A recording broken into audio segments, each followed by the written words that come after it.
तो दोस्तों da Vinci resolve software को इंस्टॉल करना बहुत ही आसान है। पहले आपको डाउनलोड करना पड़ेगा, तो उसके लिए आपको यहाँ पर सर्च करना पड़ेगा डिविंची रिजॉल्व। तो सबसे पहला जो आएगा आप उस पर क्लिक कर दीजिए। इसके बाद आपको यहाँ पर सबसे पहली वेबसाइट दिख रही है यहाँ पर ब्लैक मैजिक की, तो आपने इसी पर क्लिक करना है। अभी डिविंची रिजॉल्व 17 चल रहा है, तो आप इस पर क्लिक कर दीजिए। जैसे आप इस पर क्लिक करेंगे तो आप इसकी ऑफिशियल वेबसाइट पर पहुँच जाएंगे। तो ये बहुत ही बड़ा सॉफ्टवेयर है, तो टेंशन लेने की बात नहीं है और फ्री सॉफ्टवेयर है, कोई वाटरमार्क नहीं आता। तो आप यहाँ पर से सिंपली डाउनलोड नाउ पर क्लिक कर दीजिए।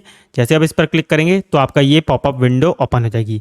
अभी डिविंची रिजॉल्व 17 चल रहा है, ठीक है, और ये डिविंची रिजॉल्व 17 बीटा है और ये 17 रिजॉल्व जो है यहाँ पर स्टूडियो वर्जन है। अब स्टूडियो और डिविंची रिजॉल्व बीटा में फ़र्क क्या है, मतलब नॉर्मल वर्जन में फ़र्क क्या है, ये है फ्री वर्जन, ये है पेड वर्जन। पेड वर्जन के अंदर आपको थोड़े बहुत एक्स्ट्रा फीचर्स मिल जाते हैं और फ्री वर्जन के अंदर आपको एक्स्ट्रा फीचर्स नहीं मिलते हैं।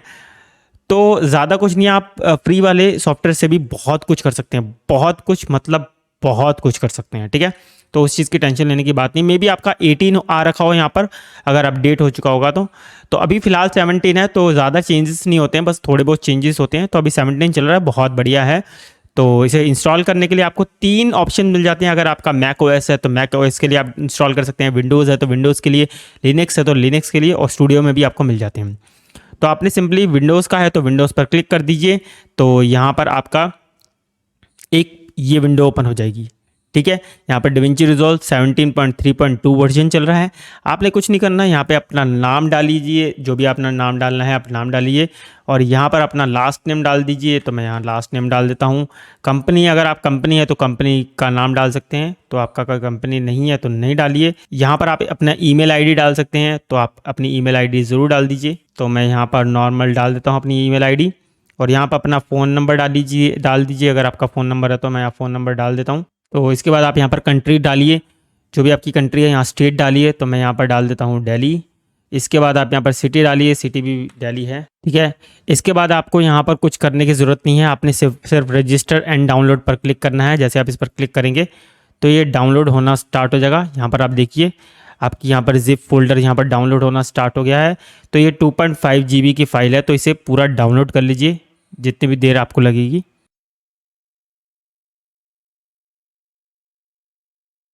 तो आप यहाँ पर देख सकते हैं डाउनलोड हो चुका है। तो चलिए शो इन फोल्डर करते हैं, इसे ओपन करते हैं। तो आप यहाँ पर देख सकते हैं ये यहाँ पर इंस्टॉल है जिप फाइल में। तो मैं इसको न्यू फोल्डर में डालता हूँ और इसे एक्सट्रैक्ट करता हूँ। यहाँ राइट क्लिक करके एक्सट्रैक्ट हेयर करते हैं, तो ये एक्सट्रैक्ट हो रहा है। तो ये एक्सट्रैक्ट हो चुका है। अब हम इसे इंस्टॉल करेंगे। इस पर मैं डबल क्लिक करता हूँ, तो आप यहाँ पर देख सकते हैं एक्सट्रैक्ट हो रहा है और यहाँ पर इंस्टॉल हो जाएगा ऑटोमेटिकली। और इसको इंस्टॉल करिए। इसके बाद आप नेक्स्ट पर क्लिक करिए, आई एक्सेप्ट पर क्लिक करिए, नेक्स्ट पर क्लिक करिए। लोकेशन चेंज करनी है तो यहाँ पर से चेंज कर दीजिए, लेकिन इसी डिफ़ॉल्ट में रहने दीजिए। और यहाँ नेक्स्ट पर क्लिक करिए और इंस्टॉल पर क्लिक करिए। इसके बाद ये इंस्टॉल होना शुरू हो जाएगा। तो यहाँ पर देखिए इंस्टॉल हो रहा है। तो दोस्तों सिर्फ 2 मिनट लगे और यहाँ पर ये फिनिश पर आ गया है, और तो मैं इस पर फिनिश पर क्लिक करता हूँ और इसके बाद इंस्टॉलेशन कंप्लीट हो चुकी है। इसे ओके पर क्लिक कर दीजिए। तो हमने डिविंची रिजॉल्व को अपने कंप्यूटर पर इंस्टॉल कर लिया है। अब आप यहाँ पर देख सकते हैं इसका शॉर्टकट आ चुका है हमारे डेस्कटॉप पर। तो चलिए अब इसे ओपन करते हैं।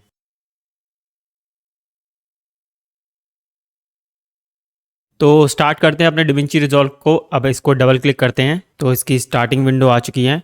तो पहली बार थोड़ा सा टाइम लेता है, इसके बाद आपका ये वाली विंडो ओपन हो जाएगी। तो आप यहाँ पर देख सकते हैं मेरी ऑलरेडी यहाँ पर 3 प्रोजेक्ट सेव हैं। तो आपको आपकी ये सेव नहीं होंगी, आपका सिर्फ अनटाइटल्ड प्रोजेक्ट आ रहा होगा, ठीक है। तो न्यू प्रोजेक्ट बनाने के लिए आपको सिंपली इस पर डबल क्लिक कर सकते हैं, या फिर आप न्यू प्रोजेक्ट वाले बटन पर क्लिक कर सकते हैं, या फिर अगर आप ऑर्गेनाइज तरीके से काम करना चाहते हैं तो आप न्यू फोल्डर बनाइए, उसमें आप अपनी फाइल्स को अपनी रिक्वायरमेंट के हिसाब से ऑर्गेनाइज कर सकते हैं। अगर आपने ऑलरेडी कोई प्रोजेक्ट बना रखा है तो आप यहाँ पर से इसे ओपन कर सकते हैं। तो अभी हम न्यू प्रोजेक्ट बनाएंगे, उससे पहले हम यहाँ पर और भी चीज़ें देख लेते हैं। यहाँ पर आपको एक स्लाइडर मिल जाता है जिससे आप इसे जूम इन जूम आउट कर सकते हैं यहाँ पर, ठीक है।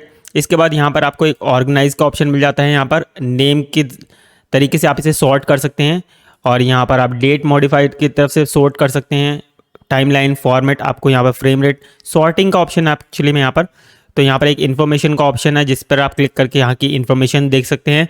इसके बाद आप यहाँ पर से अगर ग्रेड व्यूज़ में देखना चाहते हैं तो इस पर क्लिक करिए, ठीक है। लेकिन अगर आप डिटेल में करना चाहते हैं तो आप इस पर क्लिक करिए। तो मैं इस पर क्लिक करता हूँ तो यहाँ पर आप डिटेल में देख सकते हैं। तो मैं इसको दोबारा से ग्रेड पे कर देता हूँ। इसके बाद आपको यहाँ पर एक लेफ्ट साइड में एक ऑप्शन मिलता है जिसे आप क्लिक करेंगे तो यहाँ पर आपको दिखेगा डेटाबेस।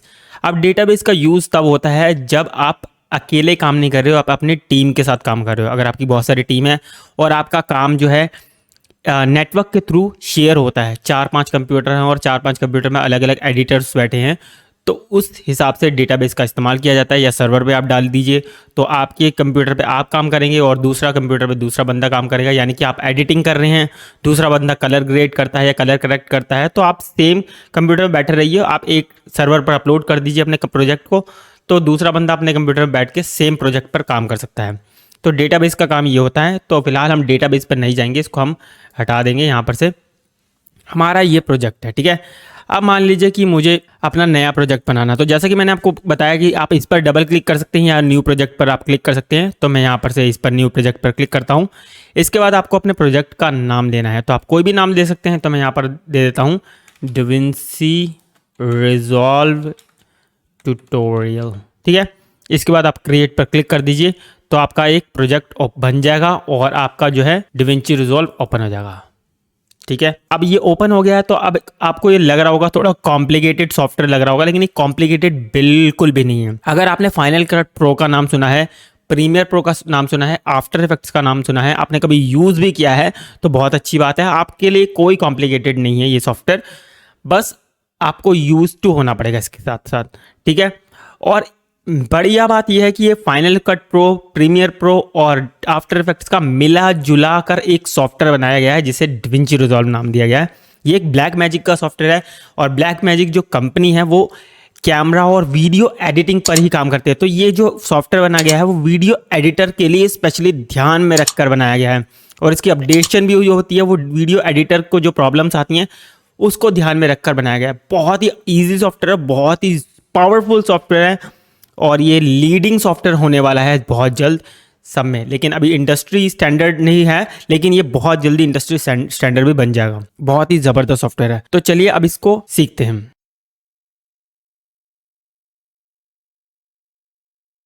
तो दोस्तों अब बात करते हैं, जैसे मान लीजिए आपकी टाइमलाइन पर बहुत सारी क्लिप्स हैं, ठीक है। आपने यहाँ पर देखी बहुत सारी क्लिप्स हैं आपके पास, तो आपको कभी कभार क्या होता है अपनी टाइमलाइन को जूम इन करके देखना पड़ता है, जूम आउट करके देखना पड़ता है। तो आपको ये करने के कई तरीके हैं। यहाँ पर आपको एक स्लाइडर दिख रहा है, तो आप इसकी मदद से जूम इन और जूम आउट कर सकते हैं, ठीक है। एक ये तरीका है। दूसरा, आप अपने कीबोर्ड पर ऑल्ट का बटन दबाते हैं, ALT ऑल्ट का बटन दबाते हैं और अपने माउस के व्हील को ऊपर करते हैं तो जूम इन, अगर नीचे करते हैं तो जूम आउट कर सकते हैं, ठीक है। तो ये 2 तरीके हैं। तीसरा, आपको यहाँ पर एक बटन्स दिख रहे हैं, 3 बटन्स दिख रहे हैं, इस पर आप क्लिक करेंगे तो आप पूरी की पूरी टाइमलाइन को देख सकते हैं। जैसे कि मान लीजिए मैं इसको पूरा जूम इन करता हूँ और मैं इस पर क्लिक करूँगा तो पूरी की पूरी टाइमलाइन आपकी एक क्लिक पर आ जाएगी। मान लीजिए अगर आप अपनी किसी भी पार्ट को जूम इन करके देखना चाहते हैं तो आप इस पर क्लिक करेंगे तो ये वाला पार्ट आपको जूम इन करके देखेगा। यही पार्ट को और ज़्यादा जूम इन करना चाहते हैं तो आप इस पर क्लिक करिए, यहाँ पर क्लिक करेंगे तो ये और ज़्यादा जूम हो जाएगा, ठीक है। और यहाँ पर करेंगे तो दोबारा से पूरी की पूरी आप टाइमलाइन देख सकते हैं। तो एक टाइमलाइन को जूम इन करने का और जूम आउट करने का यह मैंने आपको तरीका बता दिया। दोस्तों अब एक और इम्पॉर्टेंट चीज़ मैं आपको बताने वाला हूँ जो काफ़ी इम्पॉर्टेंट है।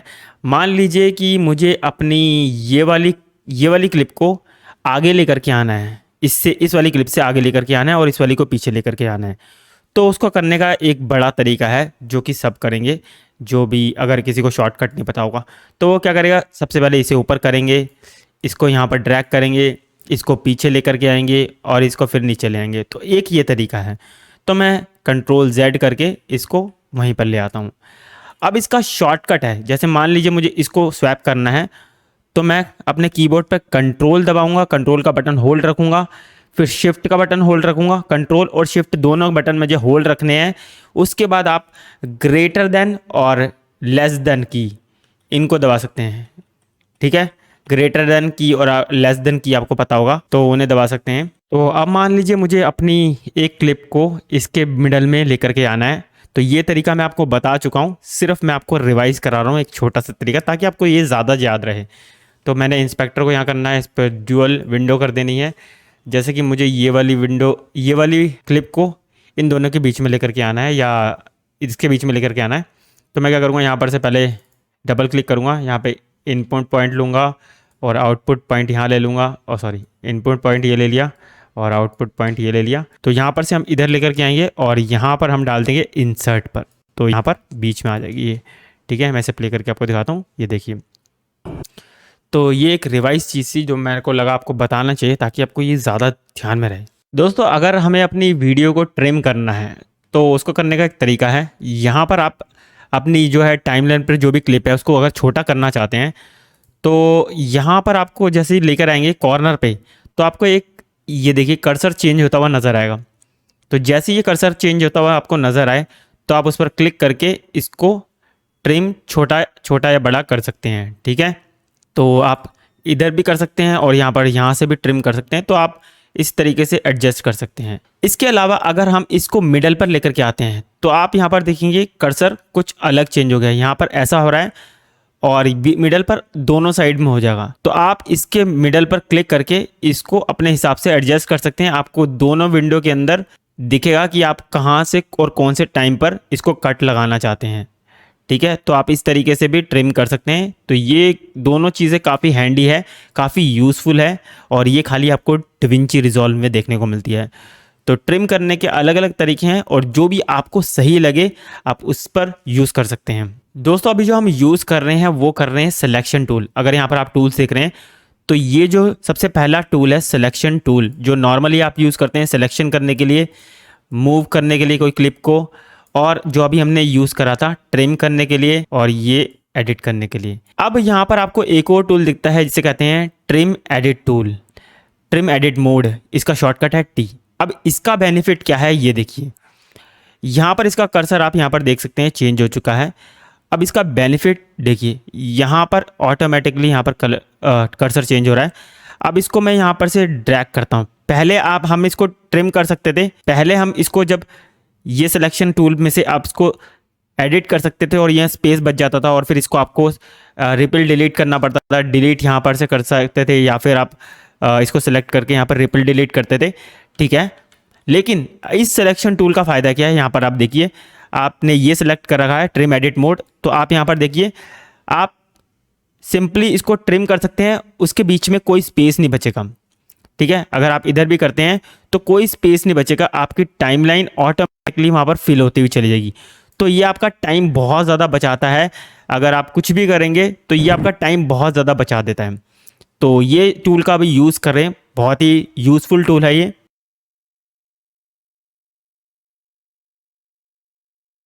दोस्तों, एक और इम्पॉर्टेंट टूल के बारे में मैं आपको बताने वाला हूँ, वो है रेज़र टूल।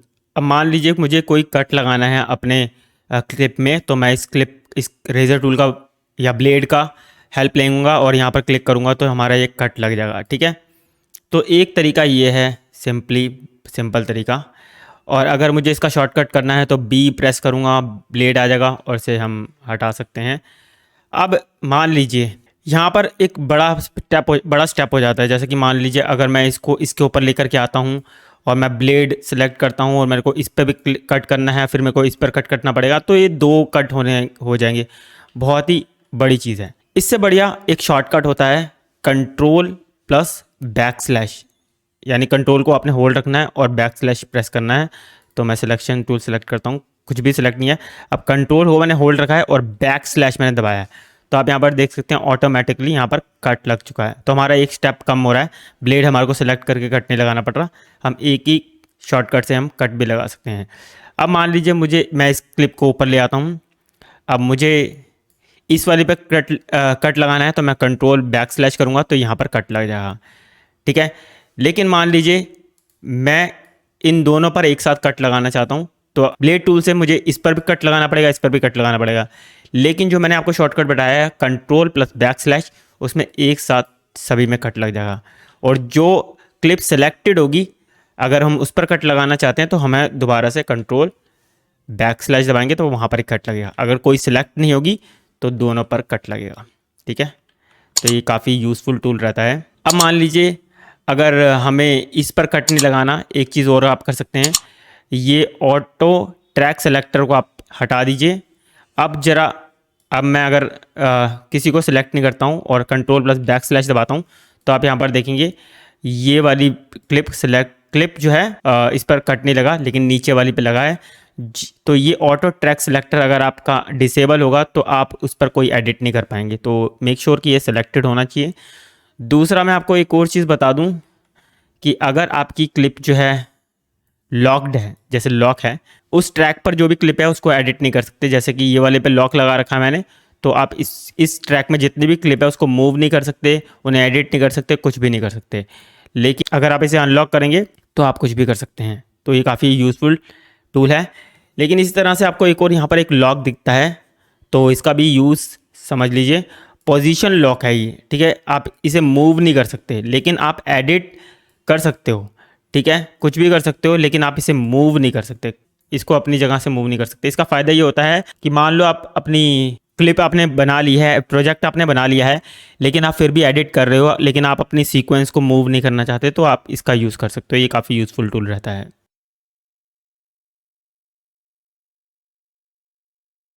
दोस्तों इसके बाद जो 3 जो बटन्स दिख रहे हैं, ये मैं आपको ऑलरेडी बता चुका हूँ, जो हमने इंस्पेक्टर पे जाकर ये करा था। और एक्चुअली में ये वही है। जैसे कि मान लो मैं इस पर डबल क्लिक करता हूँ और इसको मैं यहाँ पर से लेकर के आता हूँ और यहाँ पर ओवरराइट करता हूँ, तो ये वही एक्चुअली है। ये देखिए यहाँ पर रिप्लेस क्लिप, ओवरराइट क्लिप और इंसर्ट क्लिप, तो एक्चुअली में ये वही चीज़ें हैं, ठीक है।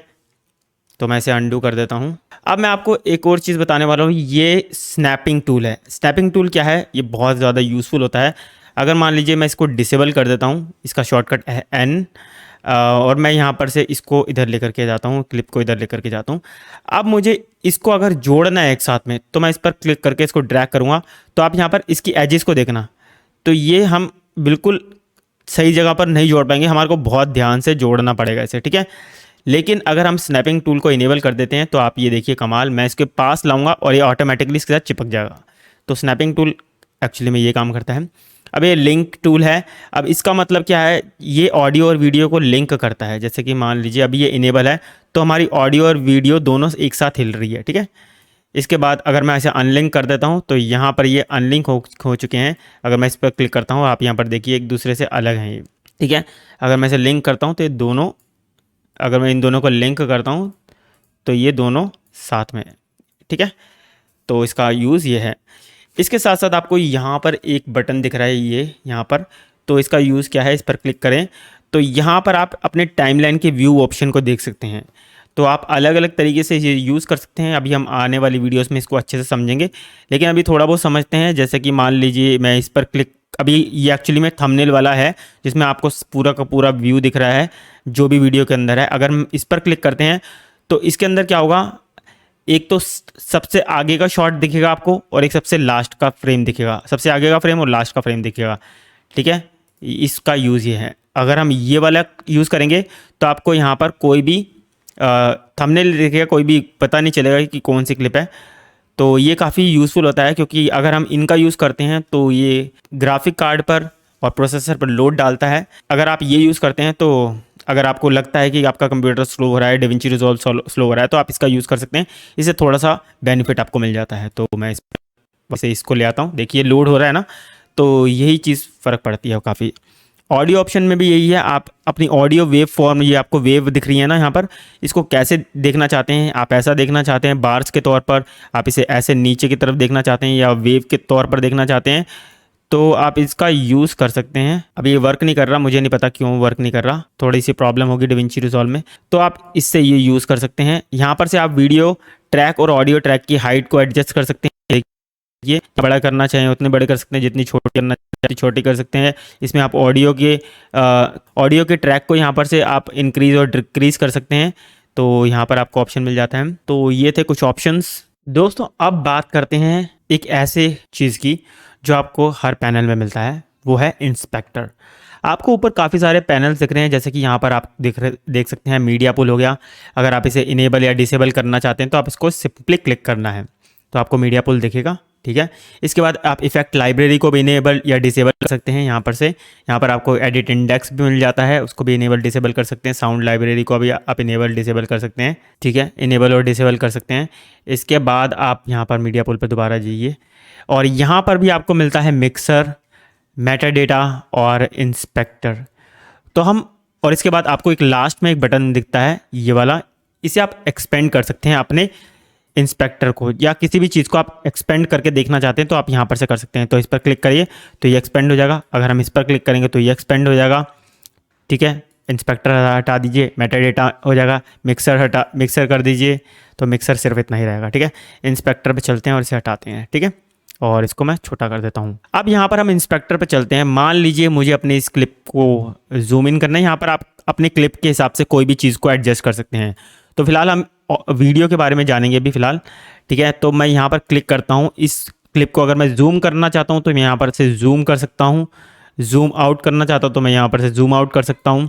तो ये एक दूसरे से लिंक है, अगर मैं यहाँ पर से इसको हटा देता हूँ तो ये लिंक नहीं होगा अब ये, तो ये जूम होगा सिर्फ एक्स एक्सिस में, ठीक है। यहाँ पर करेंगे तो सिर्फ वाई एक्सिस में होगा, ठीक है। और यहाँ पर से आप दोबारा से इसे लिंक कर सकते हैं। अगर आपको यहाँ पर इसको रीसेट करना है तो आप इस रीसेट वाले बटन पर क्लिक कर दीजिए, ये अपनी एक्चुअल पोजीशन पे आ जाएगा। इसके साथ साथ आप यहाँ पर नंबर टाइप करके भी कर सकते हैं, जूम इन जूम आउट, ठीक है। इसके बाद यहाँ पर आपको पोजीशन का मिलता है, आप पोजीशन चेंज कर सकते हैं। यहाँ पर से आप रोटेट कर सकते हैं। अगर आप यहाँ पर से स्लाइडर से रोटेट करते हैं तो ये बहुत ज़्यादा रोटेट होगा, बहुत फास्ट होगा, लेकिन अगर आप नंबर से करेंगे तो ये बहुत धीरे धीरे से होगा, ठीक है। इसका बस इतना सा फ़र्क है। और आपको यहाँ पर ऊपर एक बटन दिख रहा है, अगर आपने बहुत सारी एडजस्टमेंट कर दी है तो आप इस पर क्लिक करेंगे तो सारी की सारी रीसेट हो जाएगा, जितने भी आपने एडजस्टमेंट करी है। यहाँ पर सिर्फ वही इंडिविजुअल चीज़ होगी जो भी आपने करी है, यहाँ से सारे के सारे एडजस्ट रीसेट हो जाएंगे, ठीक है। इसके बाद आपको यहाँ पर एक और ऑप्शन मिलता है क्रॉपिंग का। आप यहाँ पर इसे एक्सपेंड करेंगे तो यहाँ पर आप इसे क्रॉप कर सकते हैं, लेफ़्ट से, राइट से, टॉप से, बॉटम से, ठीक है। और रीसेट करने के लिए आप यहाँ पर इसके भी अपना है तो आप इसे रीसेट कर सकते हैं। इसके बाद आपको एक और ऑप्शन दिख रहा है यहाँ पर डायनेमिक जूम का, ये बहुत ही ज़बरदस्त है। ये डिसेबल होता है, आपको इसे इनेबल करना होता है।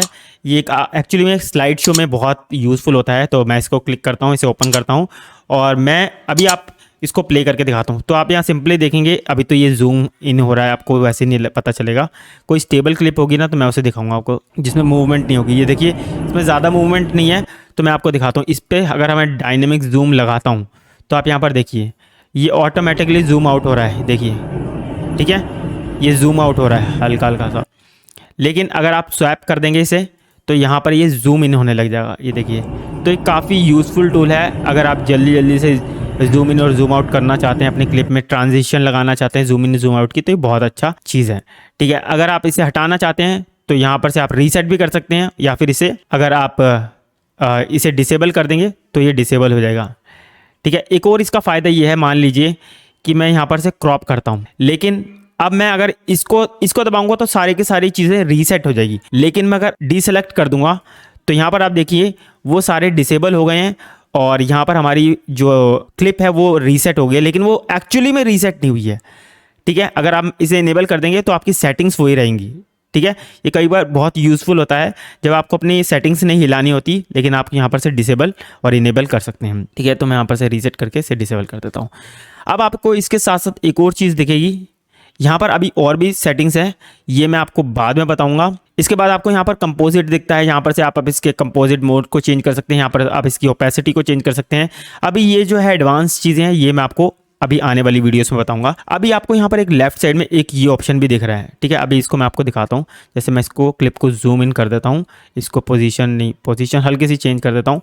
अब मैं आपको इस पर क्लिक करके दिखाता हूँ। जैसे मैं इस पर क्लिक करूँगा, ये आपको बटन दिख रहा है ना, मैं इस पर क्लिक करूँगा तो यहाँ पर आप देख सकते हैं जो भी हमने यहाँ पर एडजस्टमेंट करा है वो हमको यहाँ पर दिख रहा है। एक्चुअली में यही है, आप यहाँ पर गौर करना। अगर मैं इसे हिलाऊंगा तो आपको यहाँ पर एंकर पॉइंट हिलते हुए नजर आएगा। अगर मैं इसको यूँ हिलाऊंगा तो यहाँ पोजीशन दिखेगा। अगर मैं यूँ करूँगा, इसको जूम इन करूँगा तो यहाँ पर जूम इन दिखेगा। तो एक्चुअली में यहाँ पर से भी आप ग्रिड से कर सकते हैं, दोनों चीज़ें आप कर सकते हैं, जो भी आपको अच्छा लगे, ठीक है। इसके अलावा आप इसे रीसेट कर सकते हैं दोबारा से, तो वो ही रीसेट हो जाएगा। और आपको इसको हटाना है तो आप इसको दोबारा क्लिक करेंगे, वो हट जाएगा। इसके अलावा यहाँ पर और भी चीज़ें होती हैं, क्रॉप के लिए भी है, डायनेमिक जूम के लिए है, ओपन एफेक्ट्स, फ्यूजन और एनोटेशन। अब एनोटेशन क्या है, मान लीजिए कि मैं यहाँ पर जूम इन करके दिखाता हूँ, ठीक है, और मुझे यहाँ पर एक टेक्स्ट लगाना है, ठीक है।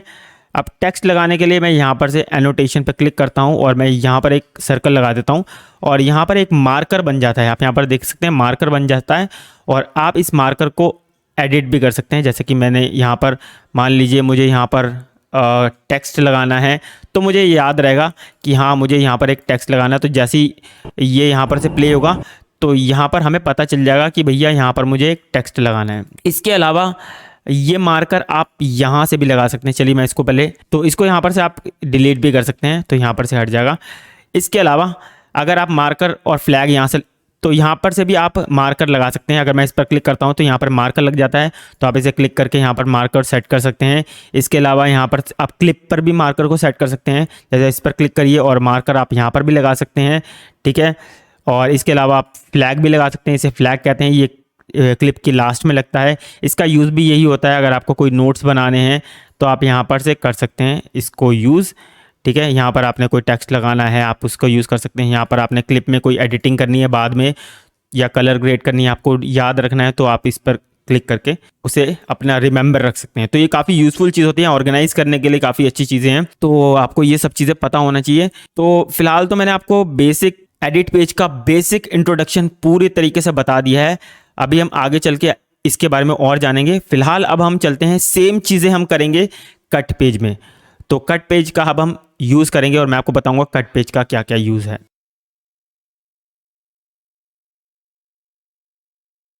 दोस्तों, कोई भी प्रोजेक्ट शुरू करने के बाद आपको सबसे पहले सेटिंग करनी पड़ती है कुछ, और वो सेटिंग्स करने के लिए आपको यहाँ पर कॉर्नर पे एक बटन दिखेगा सेटिंग्स का, तो आपने इस सेटिंग्स वाले बटन पर क्लिक करना है। इसके बाद आपको ये वाली विंडो दिखेगी जिसमें आपको दिखेगा timeline and format, video monitoring, optimize media and render cache, working folders और फ्रेम इंटरपोलेशन। तो आपको मेनली ध्यान देना है टाइमलाइन फॉर्मेट पर, ठीक है। जिस भी रेजोल्यूशन पर आपकी वीडियो शूट हुई है, अगर वो 1920x1080 पर हुई है या फिर 1280x720 पर आई हुई है या 4K पे हुई है, 2K पे हुई है, आपको उसी हिसाब से अपने टाइमलाइन को सेट करना है। बाद में थोड़ी सी प्रॉब्लम होती है, अगर आप इसे पहले से सेट करके रखेंगे तो बेनिफिट रहेगा। तो मैं इसे 1920x1080 पर रहने देता हूँ। इसके बाद दूसरी चीज़ आपको ये ध्यान देनी है कि आपका फ्रेम रेट कितना है वीडियो का, जो मेन क्लिप आप एक्सपोर्ट करना चाहते हैं वो कितने फ्रेम रेट पर होनी चाहिए और कितने फ्रेम रेट पर आपकी मेन फुटेज है, ठीक है। मेन फुटेज की बात कर रहा हूँ, तो उस हिसाब से आप सेट कर लीजिए अपने टाइमलाइन के फ्रेम रेट को। प्लेबैक फ्रेम रेट को आप सेम रखिए, आपको ज़्यादा कुछ नहीं करना है। वीडियो मॉनिटरिंग का बेनिफिट तब होता है जब आपके पास ड्यूअल मॉनिटर होते हैं। वैसे आई होप कि आपके पास सिंगल मॉनिटर होगा और मोस्टली लोगों के पास सिंगल मॉनिटर ही होता है, तो मैं इसे इग्नोर करते हैं अभी। और अभी हम टेंशन लेने की बात नहीं है, अभी हम इसके बारे में प्रॉपर एक तरीके से समझेंगे, पूरी की पूरी मैं आपको समझाऊंगा। तो अभी हम फिलहाल आपको ये सेट करना है और इसे सेव कर देना है, ठीक है। आप अपने हिसाब से रेजोल्यूशन और यहाँ पर फ्रेम रेट सेट कर लीजिए और इसको सेव कर लीजिए, ठीक है। तो मैं इसे फ़िलहाल कैंसिल कर देता हूँ। दोस्तों, अब बात करते हैं, यहाँ पर आपको नीचे कुछ बटन्स दिख रहे हैं। अब इनका यूज़ क्या है, ये हैं पेजेस। डिविंची रिजॉल्व में इन्हें पेजेस कहते हैं। प्रीमियर प्रो अगर आपने कभी यूज़ किया तो उसे उसमें वर्क स्पेस दिखता है। डिविंची रिजॉल्व एक ऐसा सॉफ्टवेयर है जो Final Cut Pro, Premiere Pro, After Effect सब कुछ आपको एक ही सॉफ्टवेयर के अंदर मिल जाता है, ठीक है। सॉफ्टवेयर के अंदर मिल जाता है, ठीक है। तो यहाँ पर आपको पेजेस दिखते हैं। तो सबसे पहला पेज यहाँ पर आपको दिखता है मीडिया का, इसके बाद आपको दिखता है कट पेज, उसके बाद एडिट पेज, उसके बाद fusion page, colour page, fair light page और डिलीवर पेज। एक्चुअली में अब हम इन सभी के बारे में एक एक करके जानेंगे। तो मैं अभी आपको सिंपल भाषा में समझा देता हूँ। इसमें क्या है, मीडिया पूल, जहाँ पर आपकी जितने भी प्रोजेक्ट की फाइलें होंगी, मीडिया होंगे, वहाँ पर आप ऑर्गेनाइज कर सकते हैं एक तरीके से। तो अभी हम देखेंगे उसे। फिर उसके बाद कट पेज आता है, ये भी बहुत इंपॉर्टेंट पेज है। बहुत सारे लोग जो है इसे इग्नोर कर देते हैं, लेकिन ये काफ़ी इंपॉर्टेंट पेज है, अभी हम जानेंगे इसके बारे में भी। एडिट पेज भी है, सबसे ज़्यादा इंपॉर्टेंट पेज है, जहाँ पर आप प्योरली एडिट करते हैं अपनी वीडियो को। उसके बाद फ्यूजन पेज आ जाता है। फ्यूजन पेज जहाँ पर आप VFX कर सकते हैं, आप अपने मोशन ग्राफिक्स को ऐड कर सकते हैं। एक्चुअली में अगर आपने आफ्टर इफेक्ट्स का नाम सुना है तो यहाँ पर आप हर चीज़ वो कर सकते हैं जो आप आफ्टर इफेक्ट्स में कर सकते हैं। यहाँ पर आपको कलर का पेज मिलता है। इसका मतलब है कि एक सेपरेट पूरा का पूरा कलर पेज है जहाँ पर से आप कलर करेक्शन और कलर ग्रेड कर सकते हैं। तो ये एक पूरा पूरा का पूरा पेज आपको मिल जाता है। और डविंची रिजॉल्व एक्चुअली में इसी के लिए जाना जाता है, इसके अंदर सुपर प्रो टूल्स हैं आपकी वीडियो को कलर करेक्ट और कलर ग्रेड करने के लिए। इसके बाद यहाँ पर फेयर लाइट पेज है, एक्चुअली में पूरा का पूरा पेज है सिर्फ ऑडियो एडिटिंग के लिए। और last and not least last page है डिलीवर का। डिलीवर यानी कि जहाँ पर से आप एक्सपोर्ट कर सकते हैं। अभी हम सभी के बारे में एक एक करके जानेंगे। तो सबसे पहले हम चलते हैं मीडिया पेज पर। तो यहाँ पर आपको दिखता है मीडिया पेज, जहाँ पर से आप अपनी फाइल्स को यहाँ पर ऑर्गेनाइज कर सकते हैं। ठीक है, आप कैसे कर सकते हैं? यहाँ पर आपको दिखता है मीडिया स्टोरेज का, यहाँ पर स्पेस दिखता है, ये सारा का सारा मीडिया स्टोरेज का है। एक्चुअली में ये आपका कंप्यूटर में जितनी फाइल्स होती है वो आप यहाँ पर देख सकते हैं। तो जैसे कि अगर मैं चाहता हूँ, मेरी फाइल्स हैं यहाँ पर F फोल्डर में है और यहाँ पर आपको दिखेगा मेरा डिविंची रिजॉल्व की फाइल्स हैं। तो मैं इस पर डबल क्लिक करता हूँ। यहाँ पर मैंने ऑर्गेनाइज करके रखा हुआ है, ड्रोन फुटेज यहाँ पर है, सी की फुटेज यहाँ पर है, ट्रेन फुटेज यहाँ पर है। तो ये मेरे कंप्यूटर के फोल्डर्स हैं। ये मेरी अभी प्रोजेक्ट में मैंने इंपोर्ट नहीं किया है, ये अभी मेरे कंप्यूटर के अंदर है। तो प्रोजेक्ट में कैसे इंपोर्ट करते हैं अभी हम जानेंगे। तो मैं इस पर डबल क्लिक करता हूँ। यहाँ पर 3 वीडियो फुटेज हैं जो मैंने बताया कि ये भी मेरे कंप्यूटर के अंदर है, अभी प्रोजेक्ट में नहीं आया। तो प्रोजेक्ट में लाने के लिए हमारे को अपनी फाइल्स को कंप्यूटर में से हमें मीडिया पूल के अंदर लेकर के आना पड़ेगा। अब मीडिया पूल में कैसे लेकर के आते हैं? 2 तरीके हैं। एक तो आप यहाँ पर से ड्रैग करके यहाँ ला सकते हैं, ठीक है। दूसरा तरीका है आप राइट क्लिक करेंगे, ऐड इनटू मीडिया पूल करेंगे तो यहाँ पर आ जाएगी, ठीक है। इस तरीके से आप अपनी वीडियो को अपने मीडिया पूल यानी कि प्रोजेक्ट में लेकर के आ सकते हैं, ठीक है। अब ये हमारे प्रोजेक्ट के अंदर आ गई है। अब इसको और ज़्यादा ऑर्गेनाइज तरीके से करने के लिए कई ऑप्शन हो जाते हैं। इसके अंदर बहुत सारे ऑप्शन हैं ऑर्गेनाइज तरीके से अपनी फुटेज को रखने के लिए। तो यहाँ पर हम राइट क्लिक करके यहाँ पर आप न्यू बिन क्रिएट कर सकते हैं। जैसे मैं यहाँ पर न्यू बिन क्रिएट करता हूँ और यहाँ पर डालता हूँ ड्रोन, ठीक है। तो यहाँ पर हमारी ड्रोन फुटेज आ गई है। तो यहाँ पर मैं इन दोनों को ड्रैग करके ड्रोन फोल्डर के अंदर लेकर के जा सकता हूँ, ठीक है। यहाँ पर मास्टर जो मेन फुटेज आएगी तो मास्टर में होगी। उसके बाद अगर हम ड्रोन में जाना चाहेंगे तो हम ड्रोन में चले जाएंगे, ठीक है। तो यहाँ पर से आप जा सकते हैं। अभी हम और तरीके जानेंगे ऑर्गेनाइज करने के, बहुत सारे तरीके हैं और ये आपको समझना बहुत ज़्यादा ज़रूरी है। दोस्तों अब मैं आपको एक और चीज़ बताता हूँ जो बहुत ज़्यादा इंपॉर्टेंट है। चलिए मैं इसको डिलीट कर देता हूँ यहाँ पर से। ये मैंने रिमूव यहाँ पर से डिलीट का बटन दबाया और यहाँ पर हमारा मीडिया पोल खाली हो गया। अब यहाँ पर एक और चीज़ मैं आपको बताता हूँ, इसके मैं रीनेम करता हूँ, अपने फाइल्स को रीनेम करता हूँ। तो ये रही मेरी फाइल्स और मैं ड्रोन फुटेज की है ना फाइल्स को मैं यहाँ पर से ड्रोन 1 लिख देता हूँ यहाँ पर, और यहाँ पर लिख देता हूँ मैं ड्रोन 2 और यहाँ लिख देते हैं हम ड्रोन 3, ठीक है। यहाँ पर हमारी 3 फाइल्स हो गई। जो ड्रोन मैंने फाइल्स का नाम दे दिया, इसको कट कर देते हैं। अब यहाँ पर आप देख सकते हैं ये ड्रोन फाइल्स हो गई है। अब मैं क्या करता हूँ, इन तीनों को इंपोर्ट करता हूँ मीडिया पूल में। अभी फिलहाल इसे इग्नोर कर दीजिए। इसके बाद मैं सी वाले फोल्डर में चलता हूँ और इसको भी मैं ड्रैग कर लेता हूँ। ट्रेन वाले फोल्डर में चलता हूँ, इसे भी ड्रैग कर लेता हूँ और मैं लास्ट वर्टिकल वाले में चलता हूँ, इसे भी ड्रैग कर लेता हूँ, ठीक है। अब मैं क्या चाहता हूँ, हम चलते हैं स्मार्ट बिन में। अब स्मार्ट बिन का देखिए, राइट क्लिक करता हूँ और यहाँ पर करता हूँ ऐड स्मार्ट बिन करता हूँ और यहाँ पर मैं नाम दे देता हूँ इसे ड्रोन फुटेज, ठीक है। अब यहाँ पर मीडिया प्रॉपर्टीज़ आप ऐसे रहने दीजिए और फाइल नेम को आप यहाँ पर फाइल नेम पे रहने दीजिए। वैसे आपको बहुत सारे ऑप्शंस मिल जाते हैं लेकिन इसे फाइल नेम पर रहने दीजिए। कंटेन्स यहाँ पर डाल देता हूँ ड्रोन, ठीक है। अब देखिए कमाल, अब मैं इसे क्रिएट कर देता हूँ, ठीक है। अब क्या है, मास्टर के अंदर आप देखेंगे, मास्टर के अंदर हमारी सारी की सारी फाइल्स हैं और मैंने यहाँ पर ड्रोन वाली पे जैसे क्लिक करूँगा तो खाली जिसके नाम में ड्रोन होगा वो ऑटोमेटिकली सॉर्ट हो जाएंगी, ऑटोमेटिकली ऑर्गेनाइज हो जाएंगी, ठीक है। हमारे को सिंपल एक स्मार्ट बिन बनानी पड़ेगी।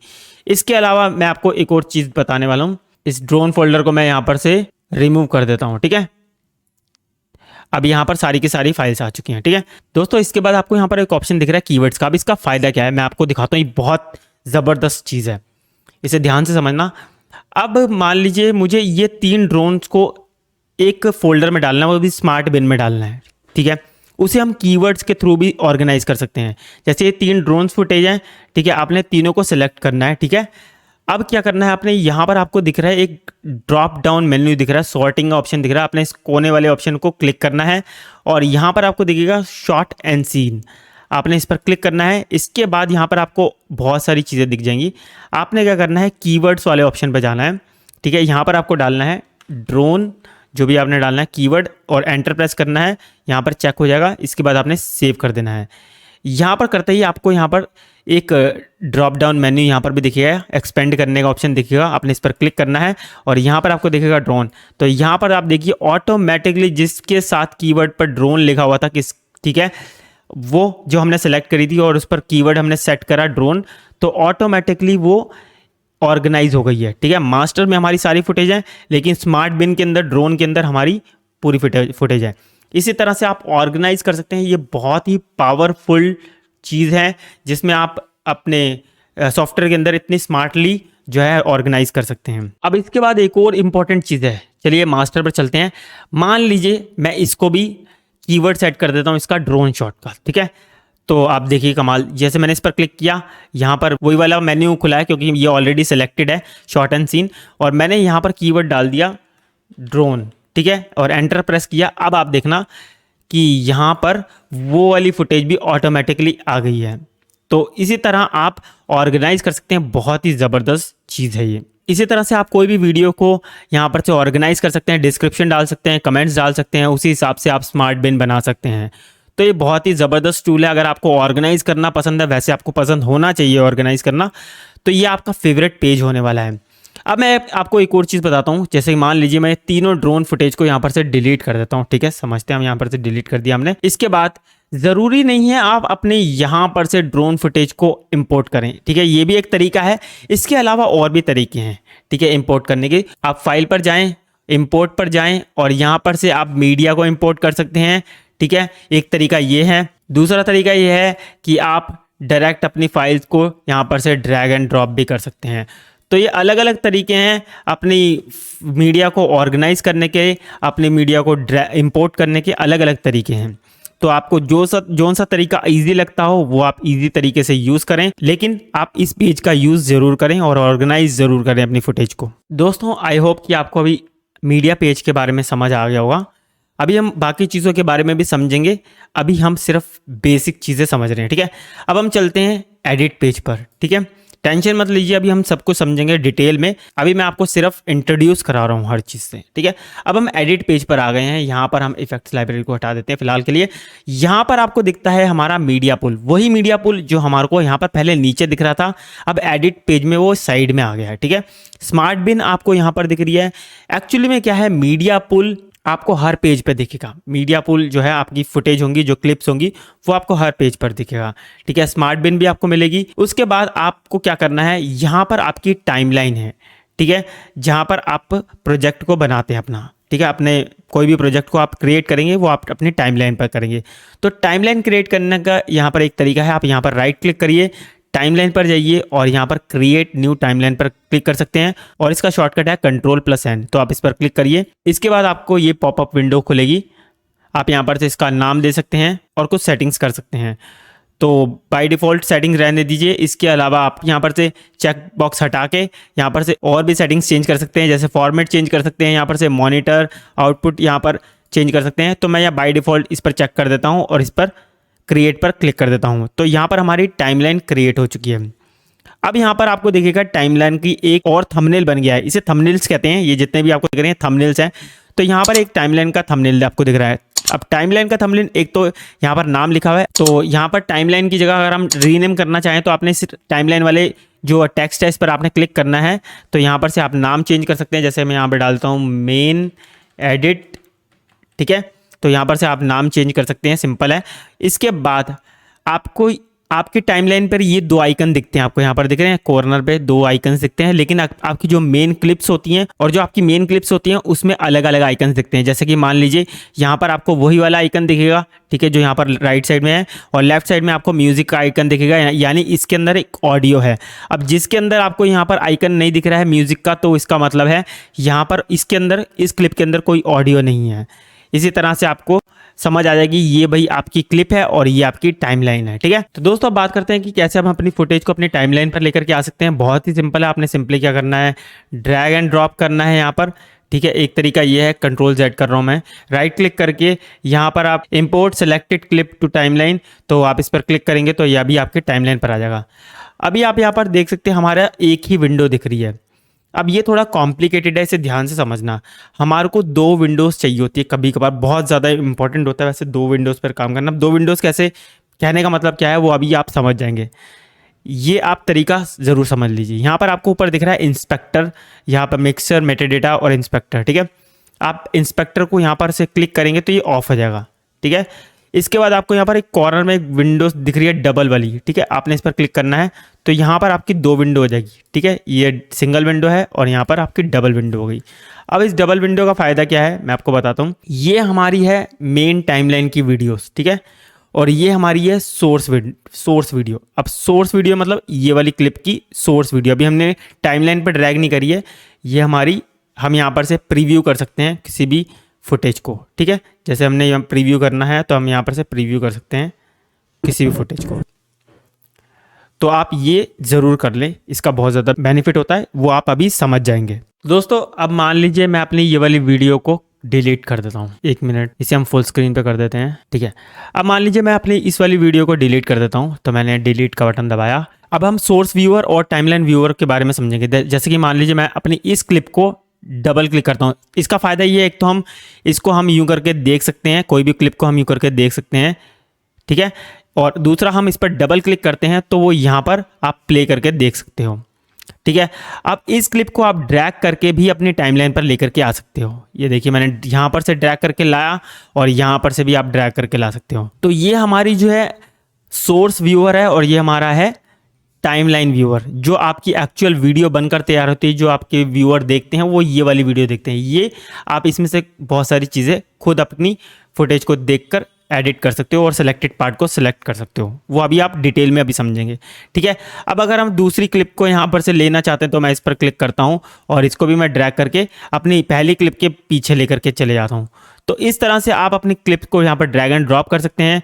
अगर हम इस क्लिप को ऊपर कर देते हैं तो ये ट्रैक 2 में चली जाएगी, ठीक है, और ये हमारी ट्रैक 1 में है। अब मैं इसको ड्रैग करके आगे ले आता हूँ तो जो भी क्लिप आपकी ऊपर होगी वो सबसे ऊपर, सबसे पहले दिखाई देगी और जो बाद में होगी वो बाद में दिखाई देगी। आपको ये देखना है, ठीक है, ये वाला जो हम एक्चुअली में देख रहे हैं, ठीक है। अब मैं इसे प्ले करता हूँ, आप यहाँ पर देखेंगे सबसे पहले हमारी ये वाली क्लिप प्ले हो रही है और जैसे ही क्लिप ख़त्म होगी हमारी नीचे वाली क्लिप प्ले होने लग जाएगी, ठीक है। तो आप समझ गए होंगे, जो भी क्लिप टॉप पे होगी वो आपकी सबसे पहले दिखेगी, और लेकिन जो क्लिप बाद में होगी तो ऑटोमेटिकली वो वाली क्लिप सीक्वेंस वाइज दिखेगी, ठीक है। अब ये खत्म होगी तो वो वाली दिखेगी। तो इस तरह से आप टाइमलाइन को समझ सकते हैं। तो दोस्तों अब बात करते हैं सोर्स विंडो का एक और फ़ायदा, सोर्स व्यूअर का एक और फ़ायदा। मान लीजिए मैं अपनी इस वाली क्लिप को डिलीट कर देता हूँ, ठीक है। अब मैं चाहता हूँ ये वाली जो क्लिप है इस पर मैं डबल क्लिक करता हूँ और ये हमारी सोर्स विंडो में दिख जाएगी। अब मैं चाहता हूँ कि यहाँ पर से ये स्टार्ट हो और डायरेक्ट यहाँ पर ये ख़त्म हो, ठीक है। तो मैं यहाँ क्या करूँगा, अपने कीबोर्ड पर आई का बटन दबाऊँगा, ठीक है। अब यहाँ पर आप देखेंगे ग्रे लाइन बन गई है, ठीक है। यहाँ पर हमारा इन पॉइंट सेलेक्ट हो गया, यहाँ पर एक डॉट भी देख रहे होंगे, ये हमारा एक इन पॉइंट सेलेक्ट हो गया। तो मैं यहाँ पर अपनी वीडियो क्लिप यहाँ तक रखना चाहता हूँ, तो अब मैं अपने कीबोर्ड पर दबाऊंगा ओ का बटन, तो हमारा इनपुट और आउटपुट पॉइंट जो है सेलेक्ट हो गया है। अब हमारी पूरी क्लिप जो है नहीं आएगी हमारी टाइमलाइन पर, सिर्फ इतना पार्ट आएगा। अब मैं इसको ड्रैग करता हूँ और यहाँ पर हमारा एक पार्ट आ चुका है अपनी क्लिप का। तो मैं यहाँ पर से आपको प्ले करके दिखाता हूँ। ये हमारी विंडो है, व्यूअर विंडो, ठीक है। अब मैं इसे प्ले करता हूँ और आप यहाँ पर देखेंगे सिर्फ हमारा उतना ही पार्ट आया है जितना हमने सेलेक्ट किया है, ठीक है। तो ये एक तरीका है, ये फ़ायदा है सोर्स विंडो का। अब इसका एक और फ़ायदा है, मैं इसको कंट्रोल Z करता हूँ, इसे हटाता हूँ। अब यहाँ पर मान लीजिए मैं अपनी यहाँ पर एक और क्लिप लगाना चाहता हूँ, यही वाली। तो मैं कैसे कर सकता हूँ, इसको ड्रैग करूँगा यहाँ पर, ठीक है। आप यहाँ पर देखेंगे एक विंडो आ गई है, ठीक है। अब यहाँ पर अलग अलग आपको ऑप्शन दिख रहे हैं। अब इनमें सबका फ़ायदा अलग अलग है। तो मैं अब स्टार्ट करता हूँ। अगर मुझे अपनी क्लिप को एंड में लेकर के जाना है, ये देखिए हमारे ये प्ले हेड है और हमारी ये क्लिप है, इसके एंड में लेकर के जाना है, तो मैं यहाँ लेकर के आऊँगा और यहाँ करूँगा अपेंड टू एंड। तो मैं इस पर छोड़ दूंगा, तो आप यहाँ पर देखेंगे लास्ट में आ जाएगी। तो मैं कंट्रोल Z करता हूँ। सभी मेन्यू का अलग अलग यूज़ है। तो हम अगर इंसर्ट करता हूँ तो आप हमारा प्ले हेड देखिए, ये वाला हमारा प्ले हेड है। तो यहाँ पर हम करते हैं इंसर्ट, तो आप यहाँ पर देखेंगे कि मेरी जो क्लिप है जहाँ पर प्ले हेड था उसके मिडल में लग गई है, जितनी भी बड़ी क्लिप है उसके मिडल में लग गई है। ठीक है, अब मैं कंट्रोल Z करता हूँ, दोबारा हम चलते हैं यहाँ पर ओवरराइट का फ़ायदा देखना। ओवरराइट का क्या होगा, और मैं यहाँ पर क्लिक करता हूँ तो जहाँ पर हमारा प्ले हेड था उसके बाद से हमारी क्लिप लग गई है। ठीक है, और जो बाकी पीछे की क्लिप थी वो ऑटोमेटिकली डिलीट हो गई है। ठीक है, इसके बाद अगले वाला फ़ायदा देखते हैं रिप्लेस का। रिप्लेस भी देखते हैं क्या होगा, इस पर क्लिक करके इसे छोड़ते हैं तो यहाँ पर जोन सी भी क्लिप थी उससे रिप्लेस हो गई है हमारी मेन क्लिप। ठीक है, अब मैं दोबारा से कंट्रोल Z करता हूँ और दोबारा से इससे चलते हैं और यहाँ पर करते हैं फिट टू फिल। एक्चुअली ये भी सेम ही होगा, तो मैं इसको ड्रॉप करता हूँ। तो यहाँ पर आप देख सकते हैं वही वाली क्लिप हमारी दोबारा से लग गई है जो हमारी पहले थी। फिट टू फिल भी वैसी ही है, लेकिन ये स्पीड थोड़ी सी इंक्रीज़ कर देता है। तो मैं दोबारा चलता हूँ और यहाँ पर करता हूँ प्लेज ऑन टॉप। अब ये जैसे ही नाम से बता रहा है इसके ऊपर आ जाएगी क्लिप, जहाँ पर हमारा प्ले हेड है उसको देखना, उसके ऊपर आ गई है हमारी क्लिप। ठीक है, पहली वीडियो से ऊपर वाली आ गई है। ठीक है, अब इसके बाद हम लास्ट में चलते हैं रिपल ओवरराइट, इस पर छोड़ते हैं। तो यहाँ पर भी हमारी जो है पहले से ही जो क्लिप थी वो डिलीट हो गए, उसमें ओवरराइट हो चुका है। ठीक है, तो ये था अलग अलग फ़ायदा सोर्स व्यूअर का जो कि मैंने आपको बताया, ये काफ़ी इंटरेस्टिंग था।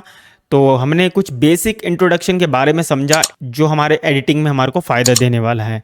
तो अब आगे सीखते हैं।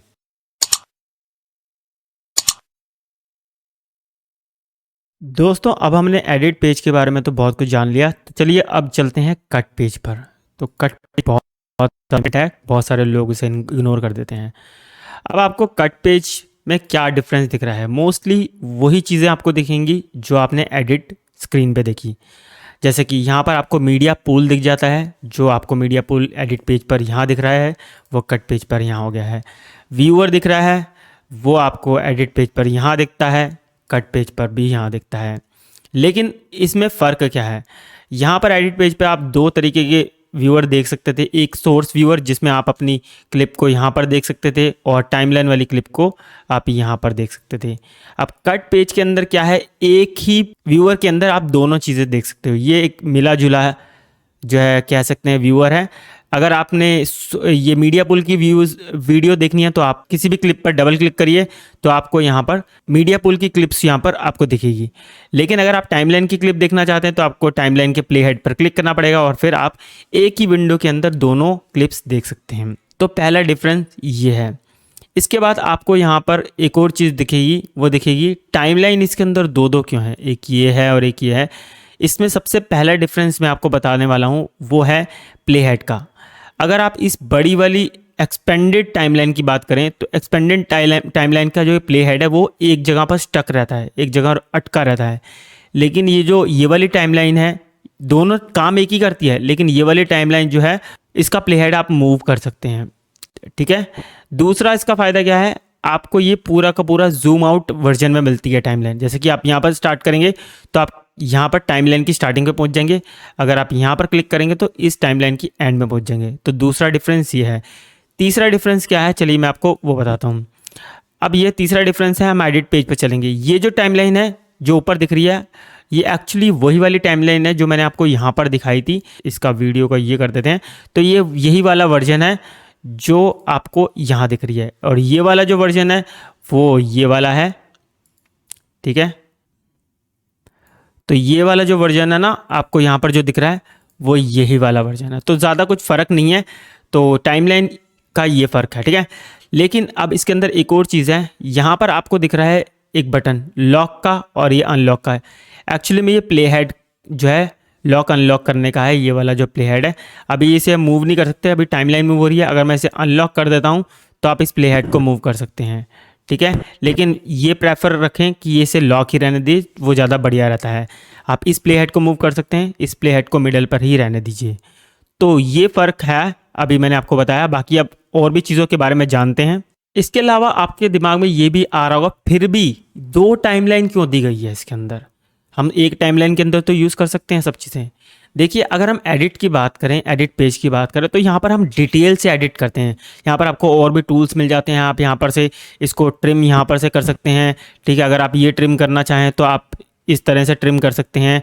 ठीक है, इसमें डिटेल तरीके से एडिटिंग करी जाती है। लेकिन कट पेज का फ़ायदा ये होता है कि आप अगर सुपर फास्ट मतलब फास्ट तरीके से कट और एडिट करना चाहते हैं तो आप सिंपल और फास्ट वीडियो यहाँ पर से बना सकते हैं। इसलिए 2 टाइमलाइन दी गई है। अब और भी चीज़ें जानते हैं। यहाँ पर अगर मैं इसको यहाँ पर से देखिए हम ट्रिम करते हैं। ठीक है, मैं यहाँ पर ट्रिम करना चाहूँगा तो आप यहाँ पर देखेंगे ये छोटी नहीं हो रही क्लिप, ये आपको डायरेक्ट जो है इसको मूव कर रही है। पीछे की जो गैप है वो ऑटोमेटिकली फिल कर रहा है। जो हम यहाँ पर से करते हैं इस वाले बटन से, वो हम डायरेक्ट कट पेज में हमारे को यही बाय डिफ़ॉल्ट फीचर मिलता है। और मिडल वाले से आप यूँ कर सकते हैं। हमारे को वो ट्रिम करने का फीचर नहीं मिलता जिसमें हम वीडियो को छोटा कर सकते हैं। ठीक है, इसमें हम डायरेक्ट हमारी जो है फिल हो जाती है ऑटोमेटिकली। ठीक है, और दूसरी चीज़ आपको क्या फ़ायदा होता है, जैसे कि मान लीजिए मैं इस वाली क्लिप को इसके मिडल में डालना चाहता हूँ तो मैं इसको ड्रैग करूँगा। अब आप यहाँ पर देखना मिडल में क्या आएगा, ये देखिए ये ब्लू कलर का कुछ आ जाएगा। ठीक है, एक हाईलाइट होगी और उसके मिडल में लग जाएगी। ठीक है, और वो वाली जो क्लिप होगी वो पीछे हो जाएगी। इसी तरह अगर मैं इसको इसके ऊपर लेकर के आता हूँ तो वो रिप्लेस हो जाएगी, यानी वो ये ओवरराइट नहीं होगी, सिर्फ रिप्लेस होगी उसके साथ।